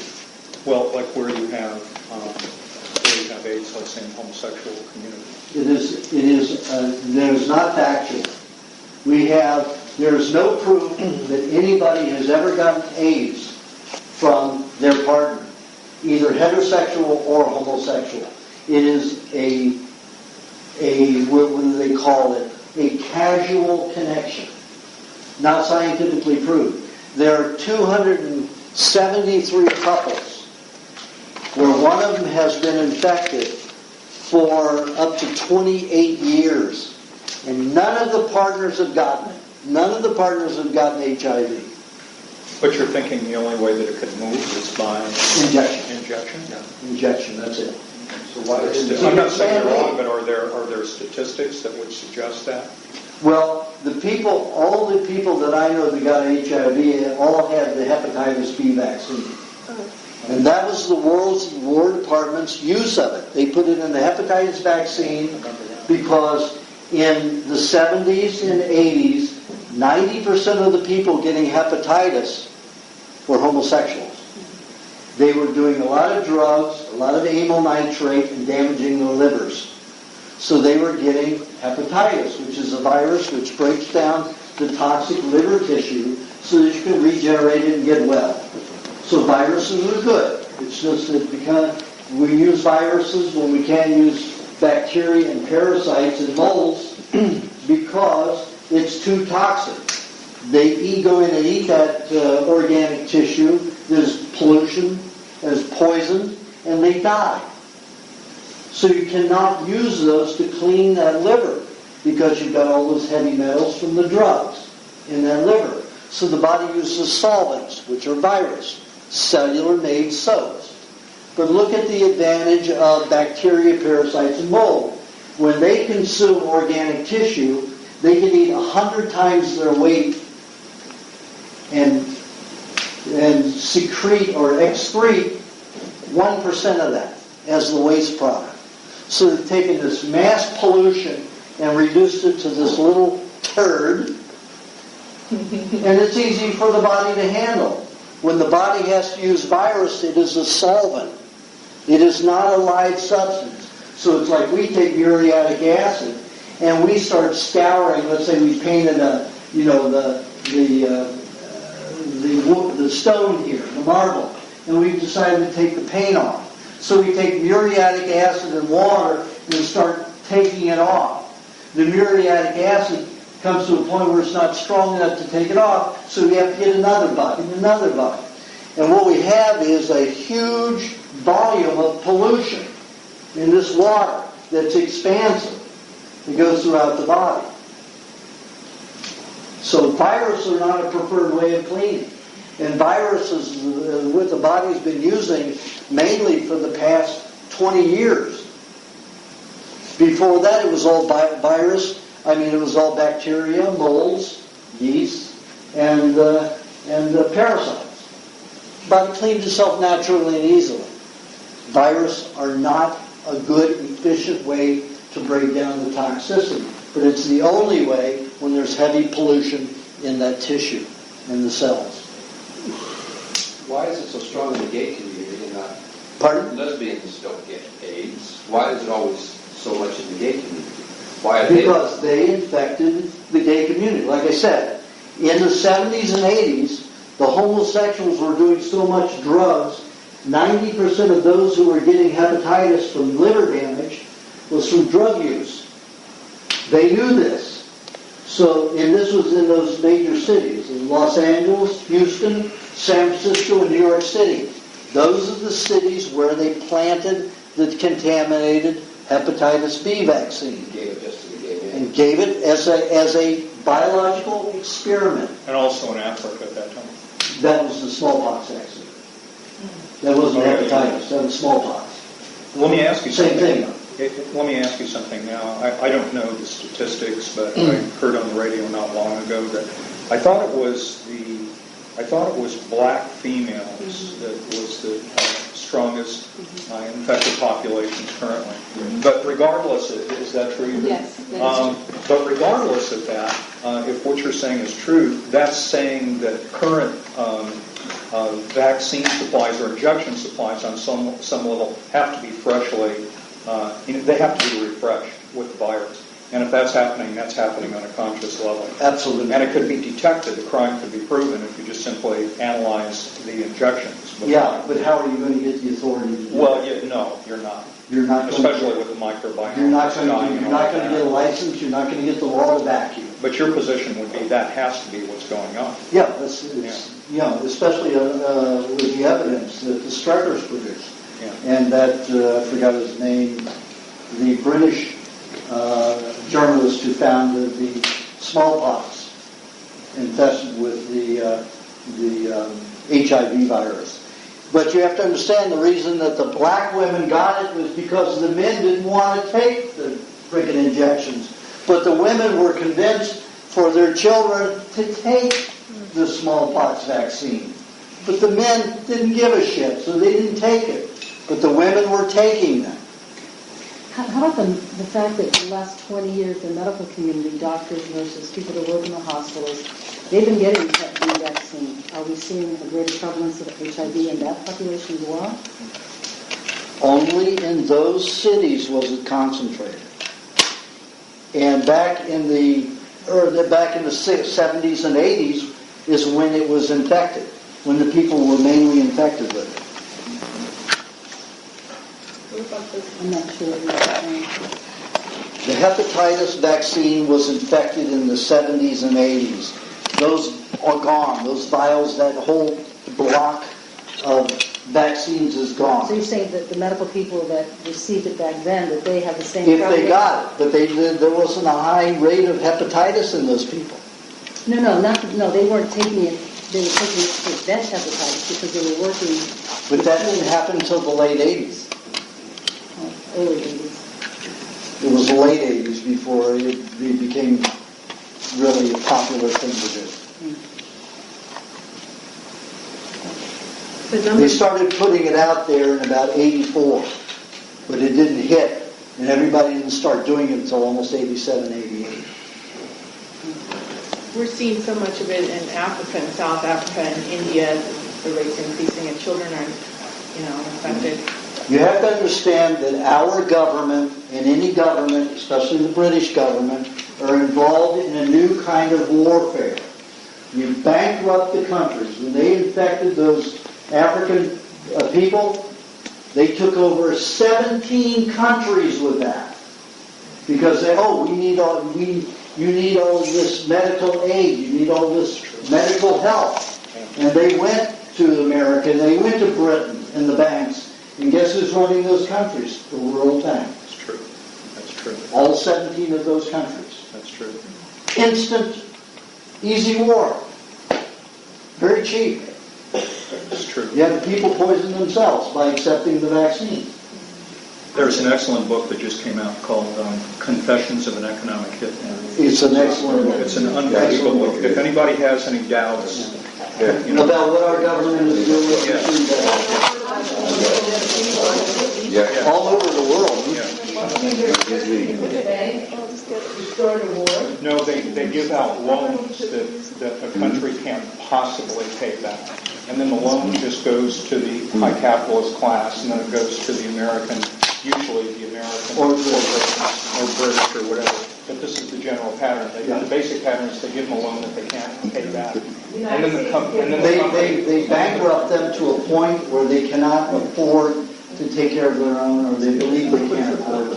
And then they're forced to sell their assets, their industries. Their entire country. Yeah, it's true. Their entire country's assets. And then if the country doesn't respond, then they send in the jackals from the CIA that murder whoever needs to be murdered. Yeah, that's true. They take it over anyway. Yeah, exactly. Yeah. We've got to move on and stick with health stuff issues here. Politics is health. Come on. Yes, it is. But just to clarify what Lucky was saying, one thing, when he said, so they gave it to the gay people, they didn't specifically give it to the gay people, they just gave it to people who had liver problems. It just turned out that since the gay people had such a lifestyle that... You have to understand, they looked at who was getting what disease. Okay. They felt that the homosexual population was expendable and undesirable. Sure.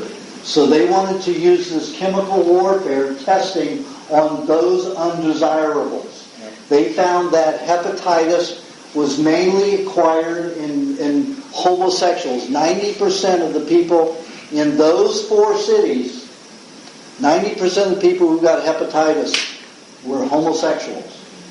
Perfect population to put it into. They put in hepatitis vaccine, and they just put it right where they wanted. Because of their lifestyle, not because of anal sex or anything like that, because of the drug use and the liver damaging way. Because of the liver damage, because of the metals from the pollution, from the toxicity, amyl nitrate, shooting up drugs. Okay. All the drug use will damage the liver. But he's also saying they knew that group of people was expendable. Yes, and that is in that book. They've got the documentation that is in that book that says that they're expendable. There was a test report that came out last year that showed our War Department, the NSA, used 1 million Mississippians to contaminate to see if this biological weapon worked. 1 million Mississippians, in the 50s they did this. They bombed them at night with a poison. 1 million Mississippians, something like 500,000 of them got very ill, and nobody knew why, except the War Department and all those people involved. And that report just came out last year. And you know why they let it out? Because most of those people are dead. I haven't heard. There's nothing you can do about it. It's horrendous. It's horrendous what our government The reason does. why they picked Mississippi. I have been Who likes Mississippi? Maybe a bunch of Because they're undesirable. If you've got that many I's and T's in a name, you don't belong. Do you have a question? Yeah, we're taught like the immune system basically attacks viruses and attacks. Okay, all right, we've got a false premise right away. There's no such thing as that elusive immune system. You hear from each doctor, this is an immune system, this is what happens, and it's all this illusory ghost. It's Casper the Ghost. It comes up here and there. But it cannot be ever defined. You cannot say, okay, is it a particular strain of virus? Is it a particular strain of white blood cells? What is it that is this immune system? It is absolutely a confusing issue that they're presenting to you. They're saying that you've got this good defense mechanism before you, and it's breaking down. And that's because they're saying that the body's attacking itself. And something can attack the body. It's got nothing to do with it. It's what you feed the body. If you nurture it right, it won't have disease. Nothing's attacking you. Nothing's breaking down in a way that there's a lack of immune response. You poison the body enough, it cannot do anything. It's as simple as that. So it's not an immune problem. We don't have to defend ourselves against bacteria. We don't have to defend ourselves against parasites or virus. These are what we've been living with for millions of years. And this is why we are healthy. The medical profession, all the medical profession is indoctrinated with, is written by the pharmaceutical agencies. All the procedure manuals for doctors are written by Merck, Dow Chemical. And you look at the manuals that they have in the hospitals and at the universities, and they're all written by pharmaceuticals. They are what poison the body. Industrial pollution poisons the body. You don't eat right, and it breaks down. It's got nothing to do with immune problems. You don't have to defend yourself against a virus or bacteria or a parasite or a mold. Those are all natural in nature. That's like saying the vultures and the crows our immune system broken down when you see vultures and crows out there eating waste product. I beg your fucking pardon? What planet are you from? The retarded school of vaccines? Take it easy. It's acting, it's drama. I missed it, so I've got to do it here. So, immune system, get rid of it. Now, what question did you want to ask? So there is no immune system at all. It doesn't do any. It has no function. And the white blood cells are supposed to attack stuff. That they don't do that at all. White blood cells will attach. You get a zit. What are those white cells or your fat cells attaching to? You inspect that. You go to a laboratory. Do you know what they look for? Bacteria, parasites, molds. That's what they address. They look for organic reasons for this pus coming out of your face.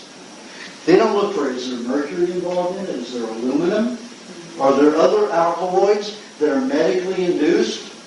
They don't look for that unless you tell them to look for it. And no doctor has them look for that, because then they're pointing the finger back at their own medical practice and their own use of medical drugs. So they will never do that. But in my tests that I've done, I've always found mercury, aluminum, cadmium, lead, some agent, lots of Novocaine, lots of lidocaine byproducts in the face for zits there. Other pollution when zits have come out of the chest. When I had chemotherapy coming out all the time. And it was right there in the fat cells and in the white blood cells that attach to it. So they attach toxins. Yes, they escort toxins. And take one molecule of mercury out of the body, it takes anywhere from 200 to 5,000 white blood cells or fatty cells. So one molecule. So you're not saying that there's not an immune system, because I think that's what this. Yes, I'm saying there's no immune system. So if the body is attacked by aluminum or whatever, aluminum's floating around the body, you eat a healthy diet, you're saying that your cells, the cells that are part of the immune system, can't escort that out of the body? Aluminum doesn't attack. It's not alive to attack. Okay, well, something... Yeah, but you need to get rid of that attack kind of... Because that's what the medical profession wants you to believe. Search, attack, destroy. Okay, well... But it isn't that. We need to find the pollution and then escort it out of the body. And what's doing that? The immune system? White cells, no, it's not an immune system. It's a normal process of pulling toxins out of the body. Organic or inorganic, you have fats and white blood cells that are involved in that. Okay, I just think medical people would call that, those white cells, the immune part of the immune system. Yeah, but that's what I mean. But it's a false premise and a false analogy, because it gets you thinking that you've got to fight something off. If you stop thinking it's that way and say, wait a minute, we have this pollution in the body because our industry is putting it into us. Our government's forcing it into us with vaccines and all this other stuff. We just stop doing that. But they confuse you. The virus, the bacteria, the parasites, those are your enemies. It's garbage. Let me make a quick comment. I think what Aajonus said could be, it's something that might make a new person doubt him in some way, because we're so used to this paradigm being pushed on us. And so I can think of one reference that might be useful in a certain way. There was a writer by the name of Ivan Noack, and he wrote an astonishing book that you know, Ivan? Medical Nemesis. Mm-hmm. Okay, you know that book? Remember in that book that he was comparing the statistics of various approaches? He took the Western approach, which is... that's its own approach, but then you have homeopathy, you have voodoo, you have all different, you have Ayurveda, Chinese medicine, et cetera, et cetera. And the point was that where Western medicine really shone was like in, bones, if you get your arm, your finger whacked, all that. But then, remember he pointed out in the statistics, and that was that period of time, so I don't know what the statistics are now, and I think Ivan's dead, but he pointed out that all cases responded to all medicine from all the different cultures in about the same way. And in fact, some were better, like for anesthesia and stuff like that, you might go through an acupuncturist. So the fact that we've had this paradigm unilaterally rammed on us, we're all probably on some level tend to believe it. We see it not only in typical medicine, but we also see it in New Age medicine and everything else, the immune system. So I think there's very good reason to give second thought to what Aajonus is saying. And Pasteur, after all, on his deathbed, right? He said, no, it wasn't about germs. He said the microbes it was the environment. It was the toxicity in the environment. Yeah. So Aajonus has got a lot going for him, but there's a lot going against you, too. Because of the ideas. I wasn't doubting what he was saying. I'm just... She wanted to understand. I was thinking of other people, When too. you talk about the white cells, I just think that that's part of what the medical community is describing as the immune system. I understand that there's a lot more involved in illness and sickness, and it's not about these bacteria that are all around us. But the reason I like to get rid of that immune attitude is because we create a lot of these macho assholes that go around and say, I'm going to protect you, and I'm going to do what I think is the right way to do it, And we have the policemen that are brought up this way. They think everybody's a bad person. If you look at everybody as a bad person, you're going to get a bad person. You're going to pull the bad out of them.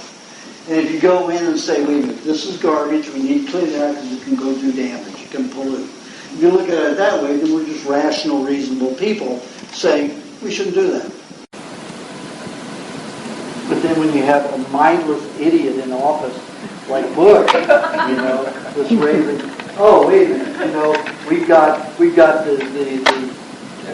evil, what do they call the Trinity of evil? Don't worry, it's a virus. He can't replicate. He can't replicate.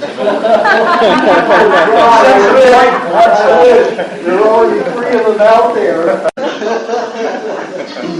The first was enough, and then he came along with a worse idiot. So anyway, do you have a question? Yes. There are basically 2 kinds of niacin: regular niacin and non-flush. In particular, is the regular niacin, which causes the flush, is that bad for you? Okay. There are 3 niacins. There's the natural niacin that you get in eggs, that you get in meat, that you get in all natural substances. And what it does is it excites the capillaries and rushes blood. In case there is, and the body doesn't use much of it, it's vitamin B3, niacin. It's used very little in the body. If your body gets very cold and starts freezing, niacin is utilized a lot, especially if you're a cold-blooded person or warm-blooded, you get cold easily. Niacin is used a lot. Otherwise, and if there's blockages in the system from the vegetable oils that have hardened or crystallized in the system, your body will use more niacin to get the blood flowing. So that flushing effect is on a natural level so low you don't even know it. Unless you're thawing out from a frostbite. You feel it. You feel that burn, that sting. And that's a lot of niacin being used at one time. But the body stores niacin in every cell. And it holds on to it for those emergencies. Just like when we have the spleen that holds excess blood. And if it gets very hot, the spleen will pull red blood cells out of the bloodstream to thin the blood so it can be cooler. And if it gets cold, it'll throw more red blood cells into the bloodstream to thicken it so you keep warm. Niacin is used just like the spleen uses red blood cells in a cold environment or in a congested environment. If you're using any one of the 2 niacins that he was talking about, those are all chemically made. There is no niacin derived from a food. They cannot make it work. They've tried everything to do it they can. So they make a synthetic niacin, which is nicotinic acid. The same thing as the byproduct of smoking a cigarette. You have nicotinic acid, which is not only addictive, it is poisonous to the system and creates more hardening of the tissues. Hardening of the brain, hardening of the nervous system. So that niacin, especially if you don't take it with a fat, is dangerous. That's why when I worked with the Scientology community in the 70s, the late 70s, and they were doing a cleanse which used a lot of niacin, I said, you've got to put a fat with it. You've got to put a fat with it. If you don't, you're going to end up with causing MS, multiple sclerosis, of a various type, and an unusual type, and a lot of your people. And it took me 2 years to get them to do it, but they did it. Not the best fat in the world, using olive oil, but it still prevents that storing of it and that byproduct from causing a problem. And it works. It's not the best way to do it in the world, but if you're not going to go on this diet, it can be helpful to get rid of radiation and other blockages in your system. But it's not a preferred niacin. It's not a true vitamin B3. You can only get that from food. So what? Only from food. What's the difference between the non-flush and the regular niacin? Non-flush doesn't even have any properties. It's all bull. The whole point is to get a flush, to get things moving. Yeah. And if it doesn't move, it's not doing what vitamin B3 is supposed to be doing. Okay? But you're saying basically don't take niacin. Exactly. Eat your eggs. Eat your meat. Good question. Yeah, in your book you mentioned using your blood type to determine whether you should eat white or red meat, but I didn't think you meant blood type as in O. No, I was talking about acidity level, and I say that specifically in there. If you have a bloodstream which is naturally highly acid, and how do you know this is what I'm trying to get at? you can prick yourself and put it on a tape and see whether it's acid or not. But almost everybody is predominantly acid. It's not the natural acid like the Samburu and the Fulani and the Samburu and the Maasai have. But even they mainly red meat. The American Indians mainly ate red meat, and they were highly acidic people. But they didn't have to. They could have lived on white meat and created red blood cells easily. It's not that it's a contaminant, it's that we're so poisoned that sometimes if you eat red meat alone on this diet, you get irritable. And sometimes sleep apnea, which means you can't sleep well. So, on this particular diet, getting well, it's better to have red and white together. It's a better balance. Avon calling? Is that your phone? Or is that the door? Hello. And are you suggesting eating those two together? I'm suggesting most of the times you do that. Right. But if you have a highly acidic system and you don't have, let's say, a hypoglycemic problem or a diabetic problem, you don't need as much red meat. And there's lots of people who just don't want to eat a lot of red meat. So I'm just giving them a barometer that says, well, you need at least this much red meat. Does that include white meat include fish? Yes. White meat is any poultry, any seafood, any fish. It can be, ostrich is as dark as that liver. Ostrich meat, but it's still considered white meat because it affects the blood and, it affects all the white tissue in the body like the intestines, the glands that are not the liver, spleen, gallbladder, and pancreas. It affects the nervous system better, the brain, of course, brain is part of the nervous system, bones, connective tissue, or tendons, cartilage. The white meat, even though it's really not white, tuna's not white, but it is white in how I'm breaking just the two factors down. I couldn't think of a better, identification because I didn't want to go with a medical identification. I just wanted something very simple, red and white. But it can be confusing. So meat can be very red. Pork's white too. No, pork is an in-between. It's nasty. Should we eat pork or not? Oh, yes. I eat pork. I eat pork a couple of times a year. And I really love it. From the Whole Foods market? Yeah. No, not from Whole Foods, Wild Foods. Pardon? No, I like steaks. I don't like ground pork.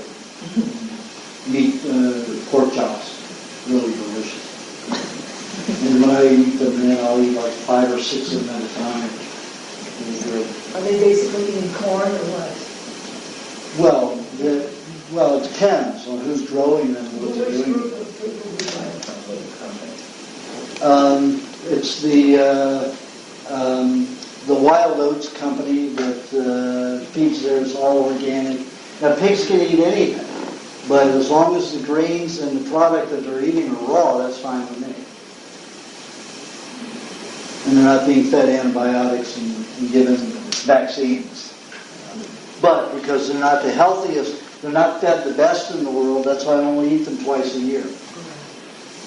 If they fed them the way I would feed them, I'd eat them every day. What's the best way?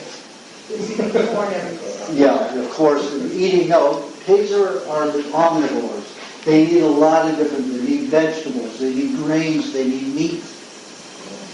That's why they have to put rings in their nose because they'll dig a hole 6 feet deep in the ground to get all the worms and the bugs and the rodents. So they have to put clips in their nose because they'll destroy a field. And the farmers are breaking their legs, and the other cows and the other animals will break their legs. So that's why I put the ring in the pig's nose. Farmers would break their legs, you said? You go through a field with holes in it, and you don't know because the pig is dug up under, gotten under there, burrowed under there, and you go in and the dirt collapses on you. Oh, the farmers break their own legs. Yes. Oh, no. Well, the old boars, when I go wild boar hunting, I take a big bamboo palm, and I cut it down the center, cut it off, and I put it on the shin guards. Because those wild boars, even if you kill them, they're still coming at you like a train.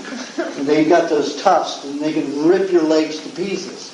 So I put these big bamboo guards on there so they'll hit that and I'm not injured. Where do you go hunting?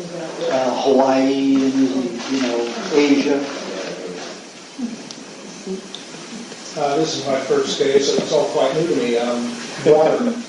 You have something to say about waters, carbonated waters, flat waters? You haven't read the book? No. Yeah, because if you ask me questions that's not in the book, okay. I'll address it. Okay. So But that's in the book. I need to read the book. Yes. Yeah. Do you have any other questions? Might try. Okay. Well, yes, I do. I have a very non-political question. Describe the role of cheese, raw cheese, how you use cheese for it. Cheese is a dried product. It is not active, it is not alive. There are no enzymes in any dried product.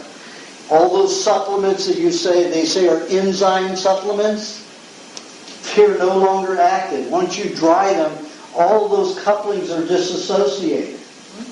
So the pancreas will have to go in and take those parts, leach other enzymes and parts from your live cells, and then put them in there and realign them to make something of them. So they are not they will force the body to make those kind of enzymes because it's put a lot of those particular properties in that balance when they were alive in enzymes. No enzymes are truly alive because, again, enzymes are like virus. They're protein bodies. They do not automatically regenerate. They don't self-populate. They don't self-replicate.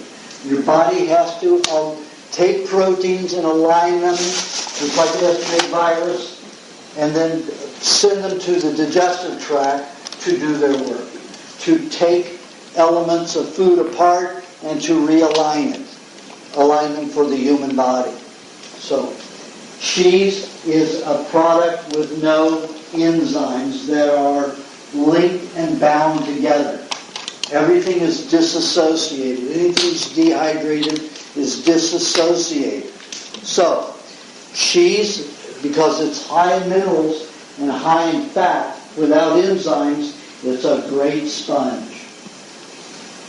And it will go through the body and it will attract with high magnetism and electric properties as the lymph, the veins from the blood and the neurological system passes through the intestines. Those electromagnetic fields, minerals in the cheese will start drawing these poisons out of the bloodstream. Those that are strong and well linked to nutrients and are good minerals that haven't been cooked or isolated will not be drawn into the intestines by the cheese, by the minerals in the cheese.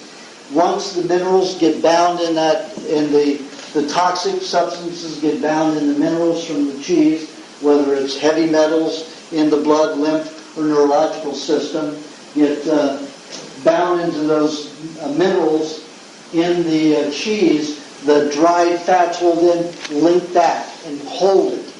Take it through your body undigested. That's why I keep saying you get nausea. That's a sign of poison's dumping into the stomach and intestinal tract. The body wants to vomit it and get rid of it.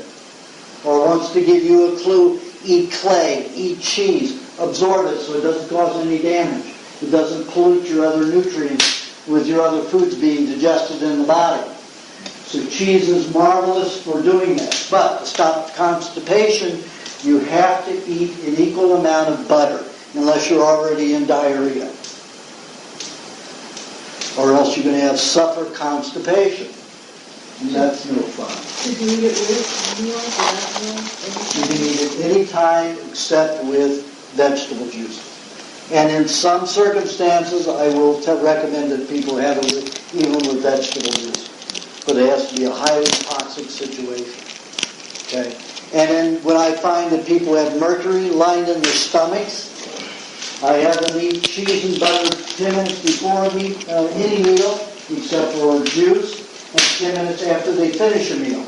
Because the way the stomach works is, as soon as food goes into it, it will dump poisons into the food to get rid of it. So you get nauseous, or maybe not nauseous because the food instantly absorbs it. But that food is then contaminated. You're not going to digest it well, or you're going to carry some of that pollution back into the body. So, if you put cheese and butter, the first thing, like a tablespoon of cheese, a tablespoon of butter, in there, it will start absorbing the poisons. Then you wait 10 minutes. The body goes about 4 minutes, 5 minutes without eating anything. It starts layering mucus on top of that food that's gone in. Put about 3 layers in 10 minutes. Seal those poisons in with that cheese and that butter. So it'll take it through. Then you eat your next meal, whichever it is, milkshake, cream shake, meat meal, whatever it is. You have 20 to 25 minutes to eat that meal. Because 10 minutes after that, your body's going to start dumping again. Every 35 to 40 minutes, if food is in that stomach, it will go in a cycle like that. It will dump the poisons into the stomach. So you've got 20 to 25 minutes to eat that meal. And then you wait 10 minutes for the layering of the mucus again, 3 layers. Then you eat cheese and butter again. You grab those poisons, so all of your good food goes through there uncontaminated. So there are all ways to work with stuff, and cheese is very important. But you can also use clay, but it isn't quite as nutritive. It doesn't work quite as well.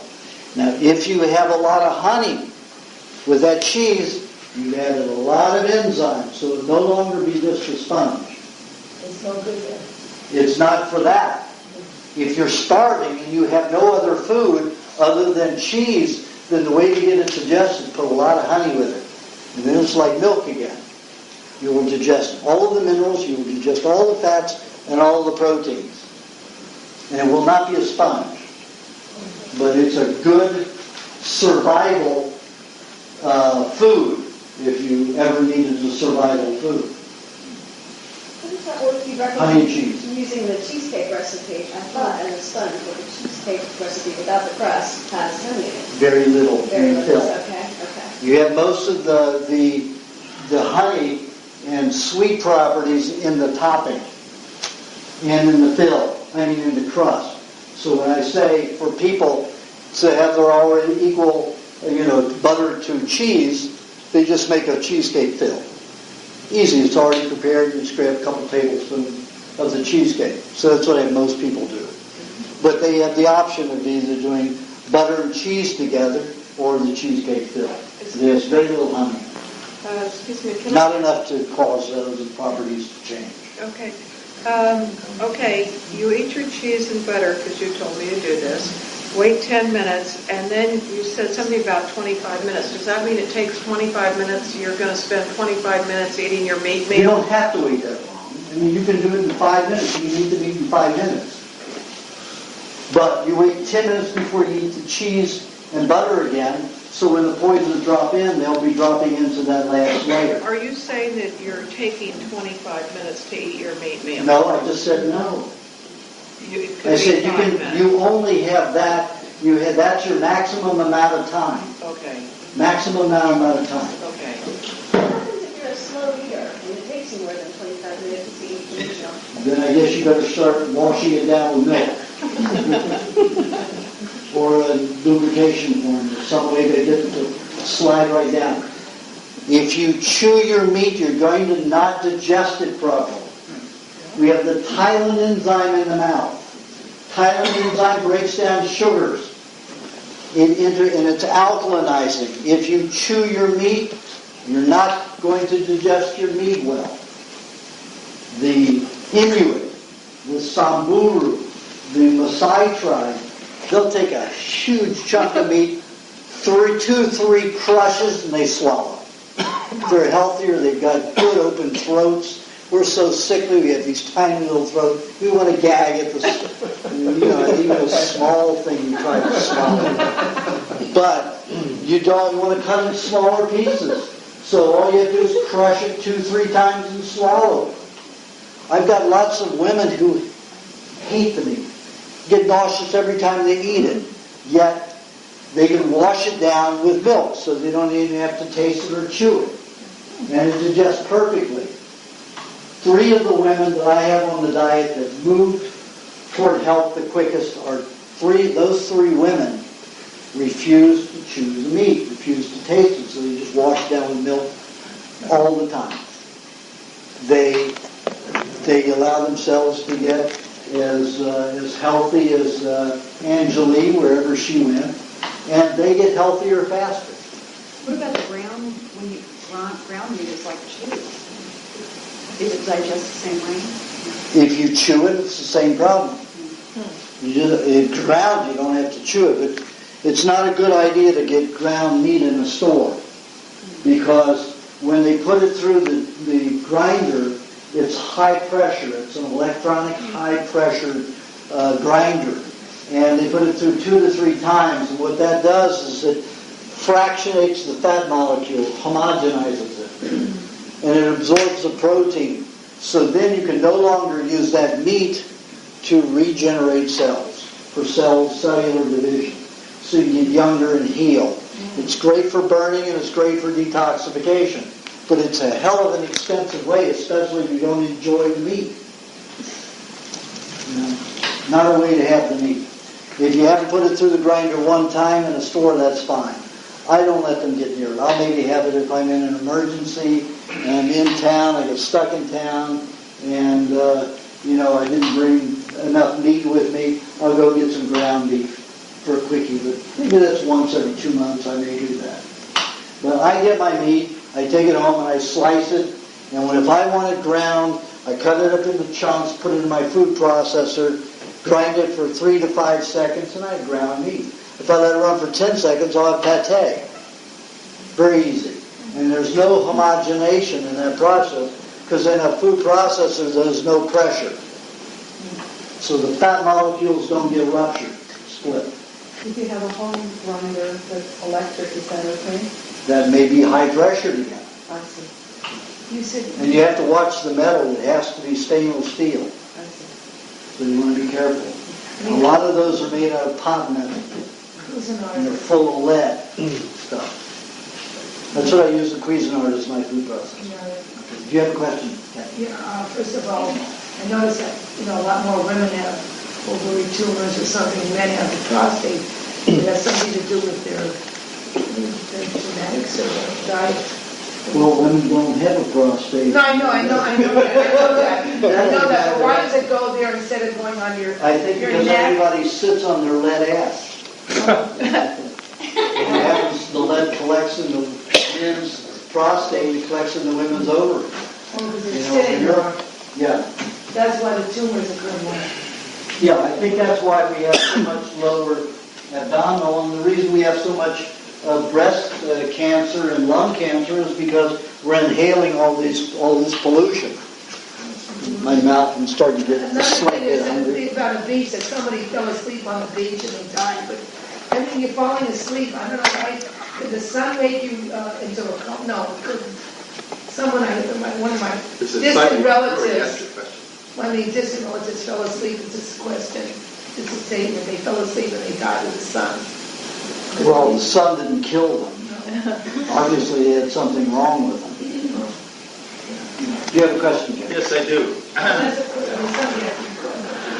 To be brief, I'm not to describe an eye infection, but it's finally getting better because I'm doing what you're saying. So in another month, it's probably going to be gone. But what kind of maintenance program would I have? It's, egg white and a little bit of lime and a little green algae a little bit. So should I just keep on doing that from here on out, or? I would do it probably for another year because you've got a lot of brain toxicity that's dumping out your eyes. when the brain, like I said, the brain comes out, the brain comes out your teeth, your gums, and your tongue. It does. It also comes out the ears and the earwax. I mean, the eyes, the tear ducts, and the earwax. So if your tear ducts and your eyes are stinging, that's a sign that your body's dumping a lot of metals and toxicity from the brain out the tear ducts. You need to wash and flush those eyes or you're going to scar the cornea and you can lose eyesight. Okay? Yeah, for another year.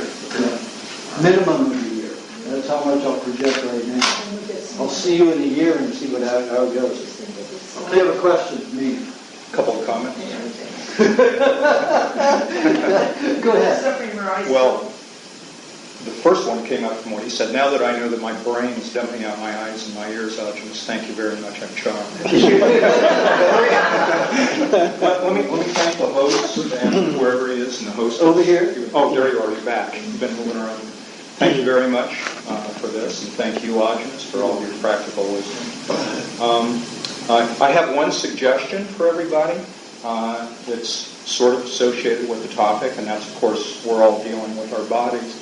And I found out, because of a recent exhibit, just how many misconceptions I had about what's going on inside my body. There's an exhibit called Body Worlds.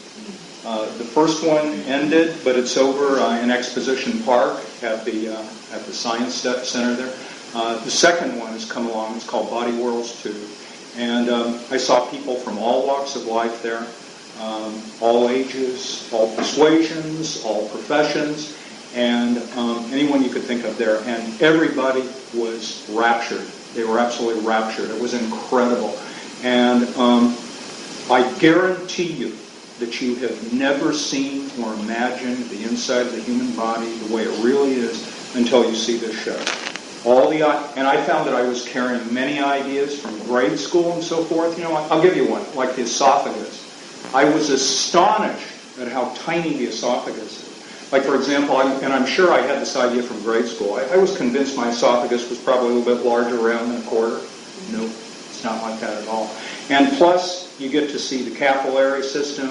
You get to see healthy bodies. You get to see diseased bodies, cancer, diabetes, all kinds of things. And plus, you get to see a certain kind of art which has really never been seen in art history before. So that's it. All right. Thank you. Where was this again? It's at, Exposition Park. It used to be called the Museum of Science. Near USC. Yeah, around there. Yeah. And Body Worlds 1 is gone, unfortunately, which is really too bad. Body Worlds 2 is there. It's probably through the end of March. But Body Worlds was around for months and months and months and months. And I went there twice, and it was jammed every time. And I was totally maxed out after being in there about 3 hours. So there's plenty to see. And it is really an education about what the body's really like. It's much smaller than you would have expected. You actually end up with very tender feelings toward it because it's so small and just the way it's designed. You've got so much in there. Yeah, it's true. There's a pregnant woman. There's a pregnant woman, and she died with the baby. And it's astonishing because you could see the way the little baby pushed all the organs to one side. All the intestines were like jammed up practically against her, her diaphragm. You see all of this. You see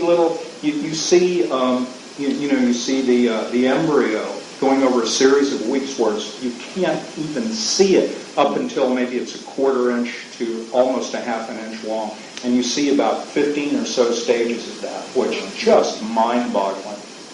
I think what they address almost when they talk about toxicity, the different diets, etc., when you see how compact these organs are, you see how it spreads through the system, through the body, through the lymph system, everything so easily. So that's how important diet is, because it's true. It's just so compact, it's such a small space. It is. And you figure you've got, we have an idea with the complexity of nerves, the way they circulate through the body. And then you see capillaries and, veins coming out the skin. And you've got a whole other network that's even more complex than that, which is the lymph system. And it's got nodes everywhere and glands majorly in here, and here. And The lymph system is responsible for feeding every cell in the body. Every cell except for the blood cells. Every cell in the body. Plus it's responsible, so they have to take all the foods from the lacteal system, which is a web network coming off of the intestine. This is a whole network that is so fine. So everything that moves through it has to be finely liquid and it has to melt like butter and very warm. It's got to be that fine.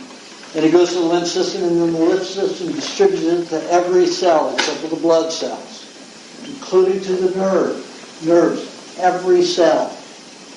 Then it has to collect all the waste products and all the pollution. It has to store it in the glands and the nodes to break it down, to neutralize it, and then send it out the body. The lymph system is absolutely amazing, and it is the finest next to the nervous system. Quite complex, and it's all in this environment. So you can imagine, you start taking, magnetic properties that are free radicals, and they start clumping together. Even salt will clump together, and it starts blocking networks here and there. Even though maybe over a week you may block 1,000 networks. That's 1,000 areas that will starve to death. And these keep adding up over a lifetime, and then you get to where you're supposed to be only half of your life at 80 or 70 years old, and you wonder why you can hardly move or get across the street. Because you've got maybe 23% of your cells alive, and they're not well for circulation.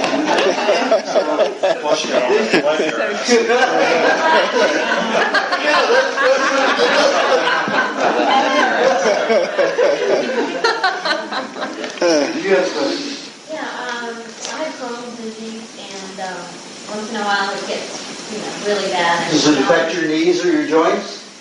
No, but Okay. I have nausea and I lose a lot of weight and my constipation and diarrhea.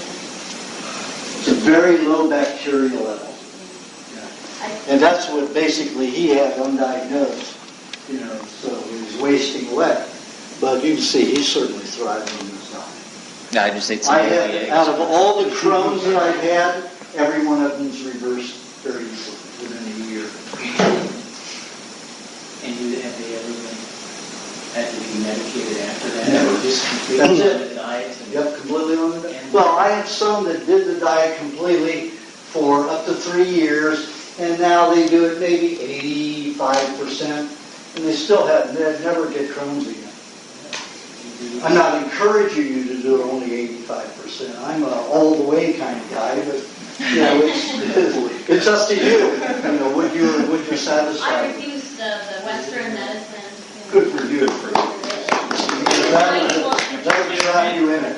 She's never been medicated. Her weight's ranged anywhere from 65 when she was really sick at 120.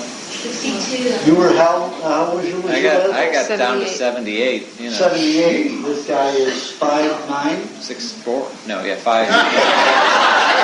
He's not even really 5'9". Not even 5'9". 5'8".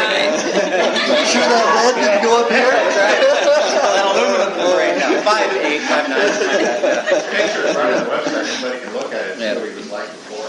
Oh, yeah. But he was 15 pounds lighter than that. Yeah, my pictures, Yeah. I'm 100 pounds in the pictures. Yeah. I had the energy to take pictures. At 80 pounds, there were no photos taken, so just look at the picture and then say, okay, minus another 20 off that skeleton somehow. We're talking skin and just the nasty. You see the people on TV that are... But this diet is very easy. I'm just, I don't like the chicken. Did you try? Is the chicken severe? They should be together. What about the gumbo? Yeah, and with Crohn's, I never suggested anybody ever eat red meat alone. Always with egg or with fish or with chicken. Always some kind of white meat with it. In fact, if you want to be on a balanced, really clear and more focused in your nervous system, always eat red and white together. Every meal. And, if I get stuck in a restaurant where I only get red meat, because I don't like whatever fish they have, and I certainly won't eat chicken in one of those places at a restaurant. I will eat eggs with my red meat. And that helps balance it. Which restaurant? Do you order raw? Do you order raw going to the restaurant? Oh, I order cold on a cold plate. Which Yeah. restaurant is that? Yeah, any restaurant in California. I take the law. There's a law that says that they have to serve it to us if the patron asks for it. Wow. Other than well done. So that means raw in any state. So I take the law in with me in an envelope. And if they question me for it, I have it highlighted and passed it to them. And I said, if you want me to own this restaurant, refuse me. I say it jokingly, but I'm always concerned.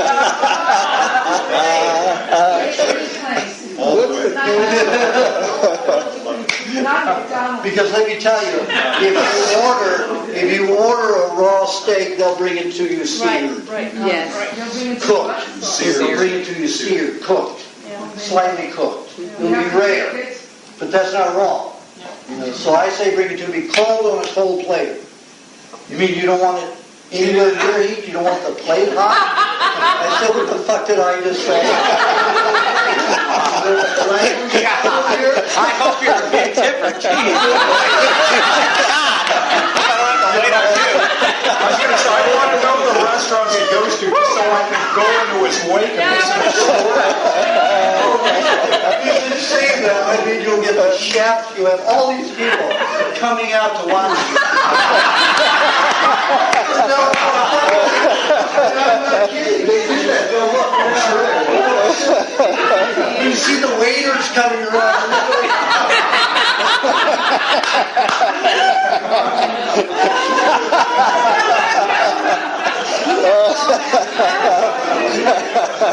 And I go, Just what Twiggy missed out on. In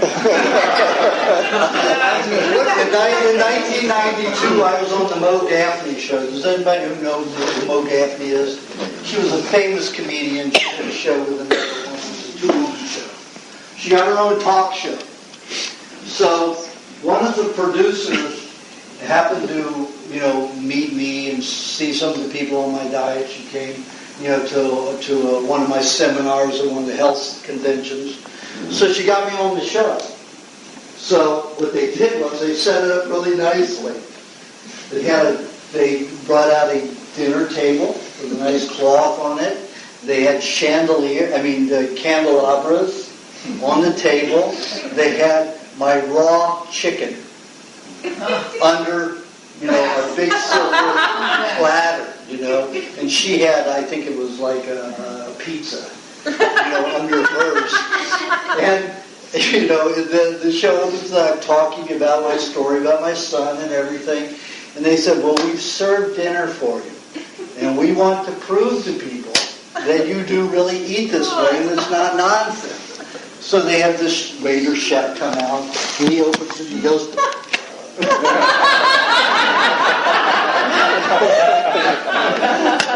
he's doing all these funny shenanigans, And they didn't bring the utensils, they didn't bring the proper knives to cut it. So I take the leg and I'm ripping it off this thing, and then I start eating chicken, ripping it like this with my hands. And then everybody's going, So I just handed this, smiled, and offered it to everybody. And then we just went on, and I kept eating while we're talking, the rest of the show. And everybody calmed down because they were exposed to it. That was the best show I ever did because they handled it well. They did it smartly. Was that a local channel? It was a national. Mo Gaffney show was a national channel. What was the code section that you used? I don't remember. If you email me, I'll tell you what. I'm going to email it out to everybody. All right. So if you want my email address, Look out, LA restaurant. do me a favor. Who wants to email to me to remind me? Okay. Well, let's get one person. I don't want to. Okay, you email me. I will. and email me and I'll send it out to everybody. But that's only in California. It's a California law. Optimal@earthling.net. If you... Yeah, but they don't know in Milwaukee. Yeah. It says California Health Code.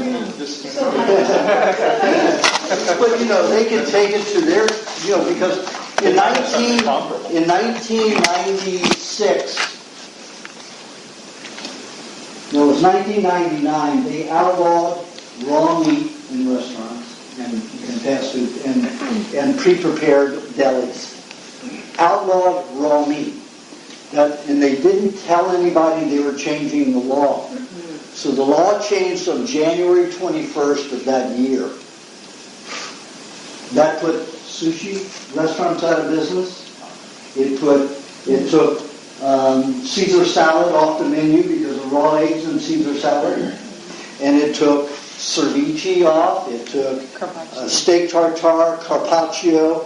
I mean, the restaurant industry went up in a fury. There has never, ever been in the history of California a law changed in a 5-month period. That one was changed in a 5-month period. Because the health department couldn't prove that raw meat was a danger. And linked to any epidemic of food poisoning. So they had to reverse it. The lawsuits that came down on the health department and the Senate and House of California was astounding. And let me tell you, the restaurant industry the restaurant industry in California is all powerful. Very powerful. So, anyway, you take that with you if you're in California and you get served raw meat. Or you can at least do what I do, intimidate them in the beginning. But you always do it with a smile, so they're not quite sure. I go to a Baja Bar in Promenade and they can make a raw burrito. Well, the Baja place on the Promenade, there's also Logo, the Italian place. They will serve you, I've got lots of clients who go in those places. They will serve you carpaccio. Is that fish or? No, that's raw red meat, sliced very thinly. But you have to understand, carpaccio is always frozen. That's how he slices so thinly. And in the animal tests that I did with frozen meat, they all got skin diseases within 10 weeks. Even though it was raw frozen. All the animals who ate the exact same meat, raw, without freezing, had no skin disease. However, feeding those animals, the animals who got the skin disease, butter and eggs reversed their condition in a few weeks. So if you're eating, frozen meat, it's better than no meat. But you're going to have to eat another kind of fat with it, so it doesn't cause a skin disease. Do you eat any kind But of it's eggs? not the best. Do you eat any kind of eggs from the restaurant? No, I take my own eggs with me. I also take a sauce if I want. I take my little bag with me. Yeah. Also, at a Lebanese restaurant, there's a dish called kibinaya. Kibinaya. Yeah, that's really good. It's like shredded ground lamb with olive oil and pine nuts. They do put bulgur in it, though. Yeah. They put in what? It's a typical Bulgur, cracked Lebanese wheat. dish. But you're going to have to just put the pine nuts in it and leave out the bulgur. It is good though. Yeah. It's one of my favorites. Good question. Yeah, Aajonus, I've had a couple of auto accidents over the last 4 years. And your automobiles are sick? And I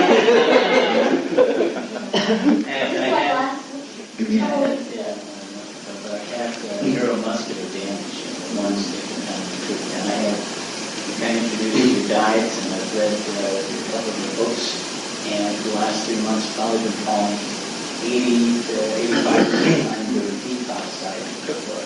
So I want to know if there's specific suggestions. What book? Or not cookbook. That's a big one. Still being documented. So, is there any specific suggestions you can make that might speed Well, don't follow a detoxification diet. What you need to follow, what I recommend that you follow is either eating plan 1 or 2. You look like a 2 to me. Meal plan either 2. Eat the whole foods. A year ago, December, some of you may remember that I got hit by a crowbar in the mouth and got mugged in Bangkok. And they broke the bone all the way down to the bottom, from here to here with these 3 teeth. And they knocked it under my tongue. The dentist said that there's a hose of nerve that goes along the bottom and all the teeth are attached to it. Mine was completely severed on both sides of that bone, that it would never regenerate. The bone was so crushed that it would never regenerate. It would atrophy in my mouth, and that I would get a brain infection and die. And I said, you do not know me and my diet, and I want you to pull that bone back and forth. I don't care how long it takes you to do it. It took them 2 hours in surgery to do it. And I didn't go out on the gas. I left me a little note, came in, sorry I did that. But it was very painful. And they worked the bone back into place. They wired the jaw and wired my teeth back in. I just saw them to the week, a year to the week. I went back to those dentists in Bangkok and said, take a look. They're all together. And it's all there, all solid, and I have feeling in them. There's just a little bit yet, because this isn't completely sealed, as you see, between these 2 teeth. The bone hasn't grown up yet completely. So there's a slight bit of movement, but I can bite on a hard pear, unripe pear, no pain. And it's only been a year, and they said it would never, ever heal. Then, in April of last year, I was in a car accident where a car broadsided us, so we flipped over 3 times. I was in a harness this way, but he hit us from this side, so my head flew through the plexiglass window, put a dent in my skull about this deep, about a 1/2 inch, and shards of plexiglass all in my head. My shoulder hit the molding, broke my clavicle, collarbone, went through my neck and back, right back into place, and cracked 3 ribs. They said that at my age, almost 60, that I would never recover full motion of this arm. There it is. It hasn't even been a year. It'll be a year in April. So, but it was very painful, and I was in a lot of pain for about 10 months. But, it all went away. No, about 9 months. But it's all gone. I mean, if I weren't doing this, there was no pain. But if I was doing this or this, there was some pain through here. Now there's no pain. So I just hold to a good building diet. Do not go on a detox diet if you're injured. You've already got enough stuff in there to clean out. Just have your vegetable juices in 1 time a day. Have some fruit for that detoxification. Because you're already bruised, you're already damaged, your body's already working on taking that out. You don't need to force detoxify. But if you're eating toxic stuff, in between even 20%, your body has to use a lot of those nutrients just dealing with that toxicity. So you can slow your healing down to a matter of 3 years instead of 1 like I did. So it's up to you how quickly you want to heal. You have to eat the technique anytime. Chicken and butter. Those are not easy. Yeah, you should definitely eat all of that. Yeah, the main one, the vegetable use, the butter,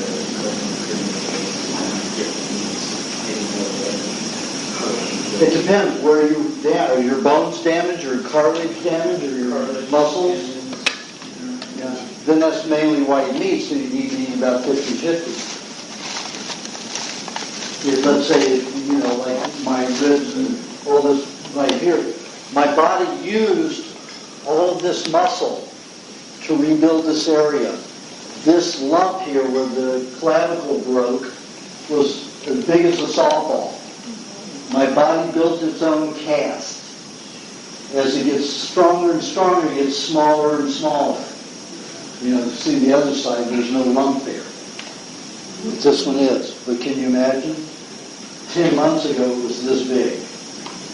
Took about 2 months to build it, and then just little by little it just keeps diminishing. Did you get extra? No pay. I allowed them to do 2 x-rays. I mean, they jackhammered that car apart to get me out of it. And I thought I was in so much pain, I thought that the bones were out of place and I wanted them in place. So I got to the hospital with, I had a concussion, a pretty bad concussion. And I was hallucinating and everything. But I forced myself, as soon as I got in the hospital and got off a gurney, I was in a wheelchair. I forced myself to get in a wheelchair because if I were going to tell them they couldn't do this, they couldn't do that, they couldn't do anything, they would think because of this head injury I was out of my frickin' mind, and they would go do it anyway. So I needed to let them know that I was conscious, so I let them take care of everybody else. So I kept saying, take care of him, till I got myself pretty well focused and grounded, and I knew my brain was working, so I wouldn't be incoherent about anything. So then I said, you get 2 x-rays, shot from this side, and that's it. Can't do it, don't do it. But you get 2 shots, and that's it. So they did 2 x-rays. And I had them turn it down to the lowest level. And you just tell them, remember, you're the boss. You're paying them. And that accident, I think, cost me $12. The dental surgery here, this dental surgery, 2 hours in dental surgery with 2 dentists and 5 assistants, $117. Wow. Pretty easy. Here would have cost me $30,000 to $50,000. Oh yeah, I had stitches up here because they hit me with a board and whacked my eye. And all this was ripped open all around here, so they had to stitch that over there. There was another detail about that second story that I remember you said before that impressed me a lot. And maybe, correct me of course if I'm off, but as I recall, you said you wanted something like that to happen. Yes. You were looking for that to happen because you wanted to see the measure of the diet, what it could do, and so forth. And if you what had happened was the summer prior to this is that December where I got mugged. I was writing my detoxification book, and I'm talking about how to handle the medical profession, what's legitimate, and how to take care of yourself. And then I'm saying to myself, I've had no experience of having a bad accident in a foreign country. What the frick do I know? So it worried me for 3 months. So sure enough, 2 months later, I materialized the first one. And then it was, this is only one experience. So then I got another. And I said, okay, I've had enough. I've had enough knowledge. I'm wise enough. I know what to suggest to people now. So I got what I asked for. Yeah, that's a good story. Yeah. But that's the same with my whole life. I remember choosing all these diseases and all this before I came into this life because the human race was going to become extinct the way I saw it. Most of it become extinct. And the only people that would be living would be just the primitive tribes people again. And I thought that some of us should live and take our stupidity and make sure it doesn't happen again. Our industrial stupidity. So I decided that the only way that I would know how to get the body back to health was to experience almost every disease that everybody has. So it was a choice before I encountered. What's going to happen if the government whacks you? Pardon? What's going to happen if the government whacks you? It doesn't happen that way. Oh. Okay. So, you have a question? I do, actually. I've been in respiratory detoxes and converted. Yay! I get excited. But they seem to linger, but maybe that's not. Can you describe if this is good or bad or should do something else? I still, weeks and weeks later, I'm still coughing up a lot of infected-looking stuff and sit down to my nose and stuff, mostly in the morning at night. And am I doing not all the right things to get this detox, or is that means Well, Kimberly has cancer of her right breast. And it's quite hard. It's quite hard. Well, you asked the question to let into it. Okay. So the lymph glands are majorly responsible for cleaning, so for taking the toxins out of that hardened as rock tissue and getting it to dissolve and eliminate. These glands are taking effect because a lot of these glands are damaged. These glands are hardened. They could no longer work. None of them can work as long as they're in a hardened environment. And the vegetable oils, all that stuff, are what caused the problem. Caused lack of circulation to the area. Dead cells accumulated, kept hardening. And that's mostly what cancer is in this day and age. I mean, you have the basal cell cancer, which is constant seeping and dissolving a tissue, and then you have the other type, which is usually called squamous cell tumor, which is very hard matter. And the lymph glands in her throat have to help this situation because there are not a lot of live, active glands down here that can do it all. So it's going to come up and dump out the mucus. So as long as you're coughing up mucus, I'm very happy. Okay, I'm very happy. Because, just remember that the mucus, if it's clear, you don't have any really dead cells and you're maybe cleaning out metals or something without dead cells, many dead cells attached to it, or white cells or fatty tissue. Then when it goes white, you know you've got a lot of white blood cells in there. If it goes yellow, you know you've got a lot of dead cells and fatty cells in there. If it's green, you know that a mold is helping you, like gangrene help dissolve that. If it's yellow or white, it could be bacteria or parasite discards. So anytime you come up with that good garbage to eliminate from your system, you should throw a party and rejoice. Because that's less toxins you have in your body. I know I pray for 3 a year. I've only been getting 1 a year for the past 3 years. But when I have one, I fill a towel a day, a bath towel a day. And I make sure that I drink enough milk and eat enough eggs to produce as much mucus as I can to do that. Say the amount of milk per person it varies. Pardon? The amount of milk is according to your height. Height and weight, yeah. In the amount of mucus you can produce. If you're a person that doesn't start producing mucus until you consume 12 eggs and a quart and a half of milk, do it. That's about what I have to consume just to get enough mucus to flow. So I may eat 24 eggs a day and 2 quarts of milk a day. And lots of honey and butter. Just to get that mucus to build up as much as possible. That doesn't go for everybody. No. There's some people that can drink 2 glasses of milk and have 5 eggs and produce as much mucus as I'll get from a quart of milk and 10 eggs. So if it's still saying it's productive but not as much mucus, it's not because I'm not having enough milk and eggs and I should keep using that.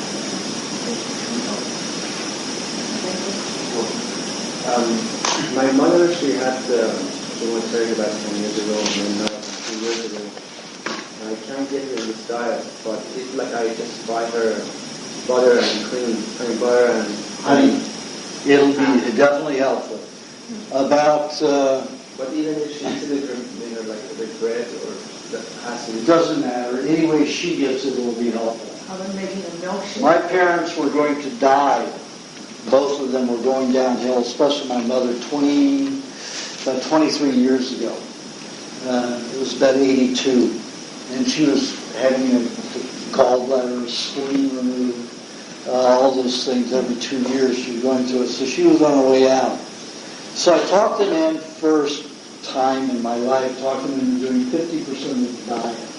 So I got them to eat the raw cheeses, the raw butter, eat the stone-pressed olive oil, and eat raw eggs blended with their orange juice. They always had orange juice, couldn't talk them out of that. So I had them put eggs in their orange juice with some raw cream. They're now This is over 20 years later. My mother's 85, 86 this year. My father will be 89 this year. So even though they've only done maybe 30 to 50% of the diet, it's good. They were from a generation who didn't have vaccines. My father was raised on a farm with raw milk and all fresh products.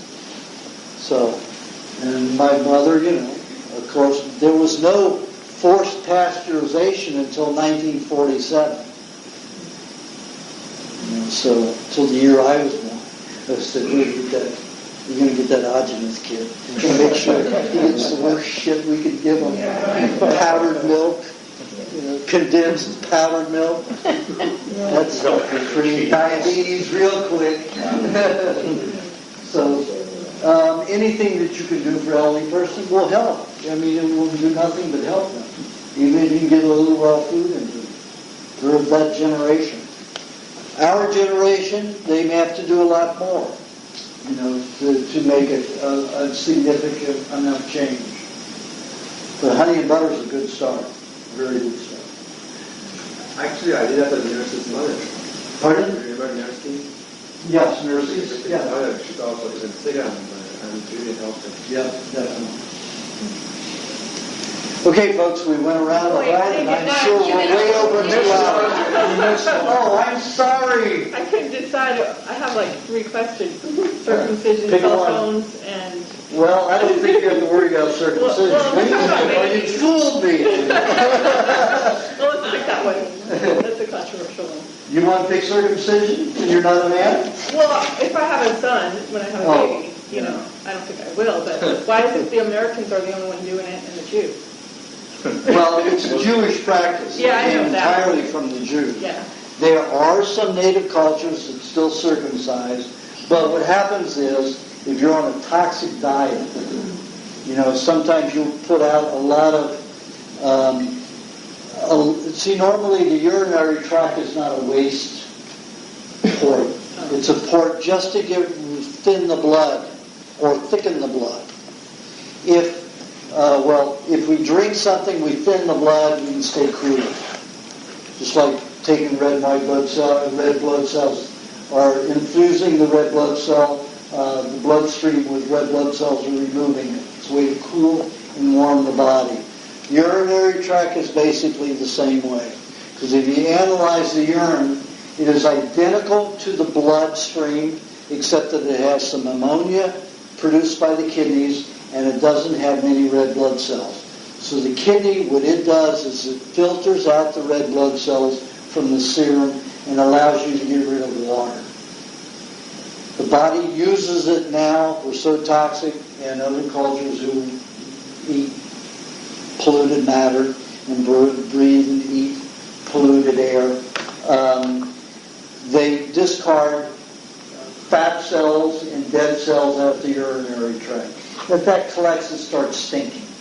Because there are molds that will get in there, there's gangrene that will get in there, and it causes stench, and it will cause some sores if the tissue isn't healthy. But it happened on only maybe 5% of the population. But they decided to do it to everybody, so they didn't have to deal with 5% going around stinking. Because that's just, it caused a little burning, a little irritation. But all you had to do was just pull it back and wash it, But they didn't want people washing their penises in the house or around. So in the cities, it became a thing to do. It became a thing to do. If you lived in a city, you got circumcised. It started in the Jewish community. There were cities that had little public penis washing.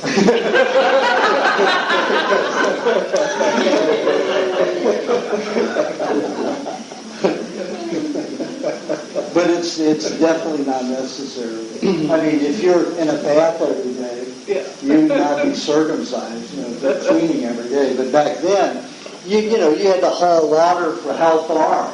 So you they didn't want you sticking your penis in the water. Clean it. Somebody had to haul it a mile. So that's why circumcision. But it isn't necessary and it isn't good. It causes a lot of premature ejaculation because it causes the penis to be too sensitive. And that upsets a lot of men and upsets a lot of women. Premature ejaculation. Piss the women out. Come to that.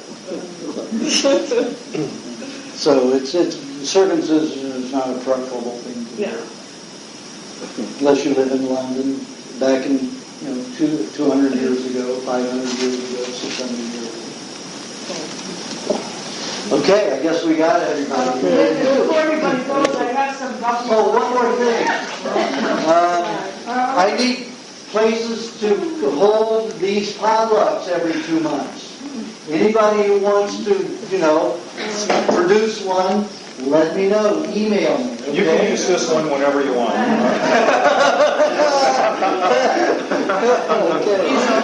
Okay.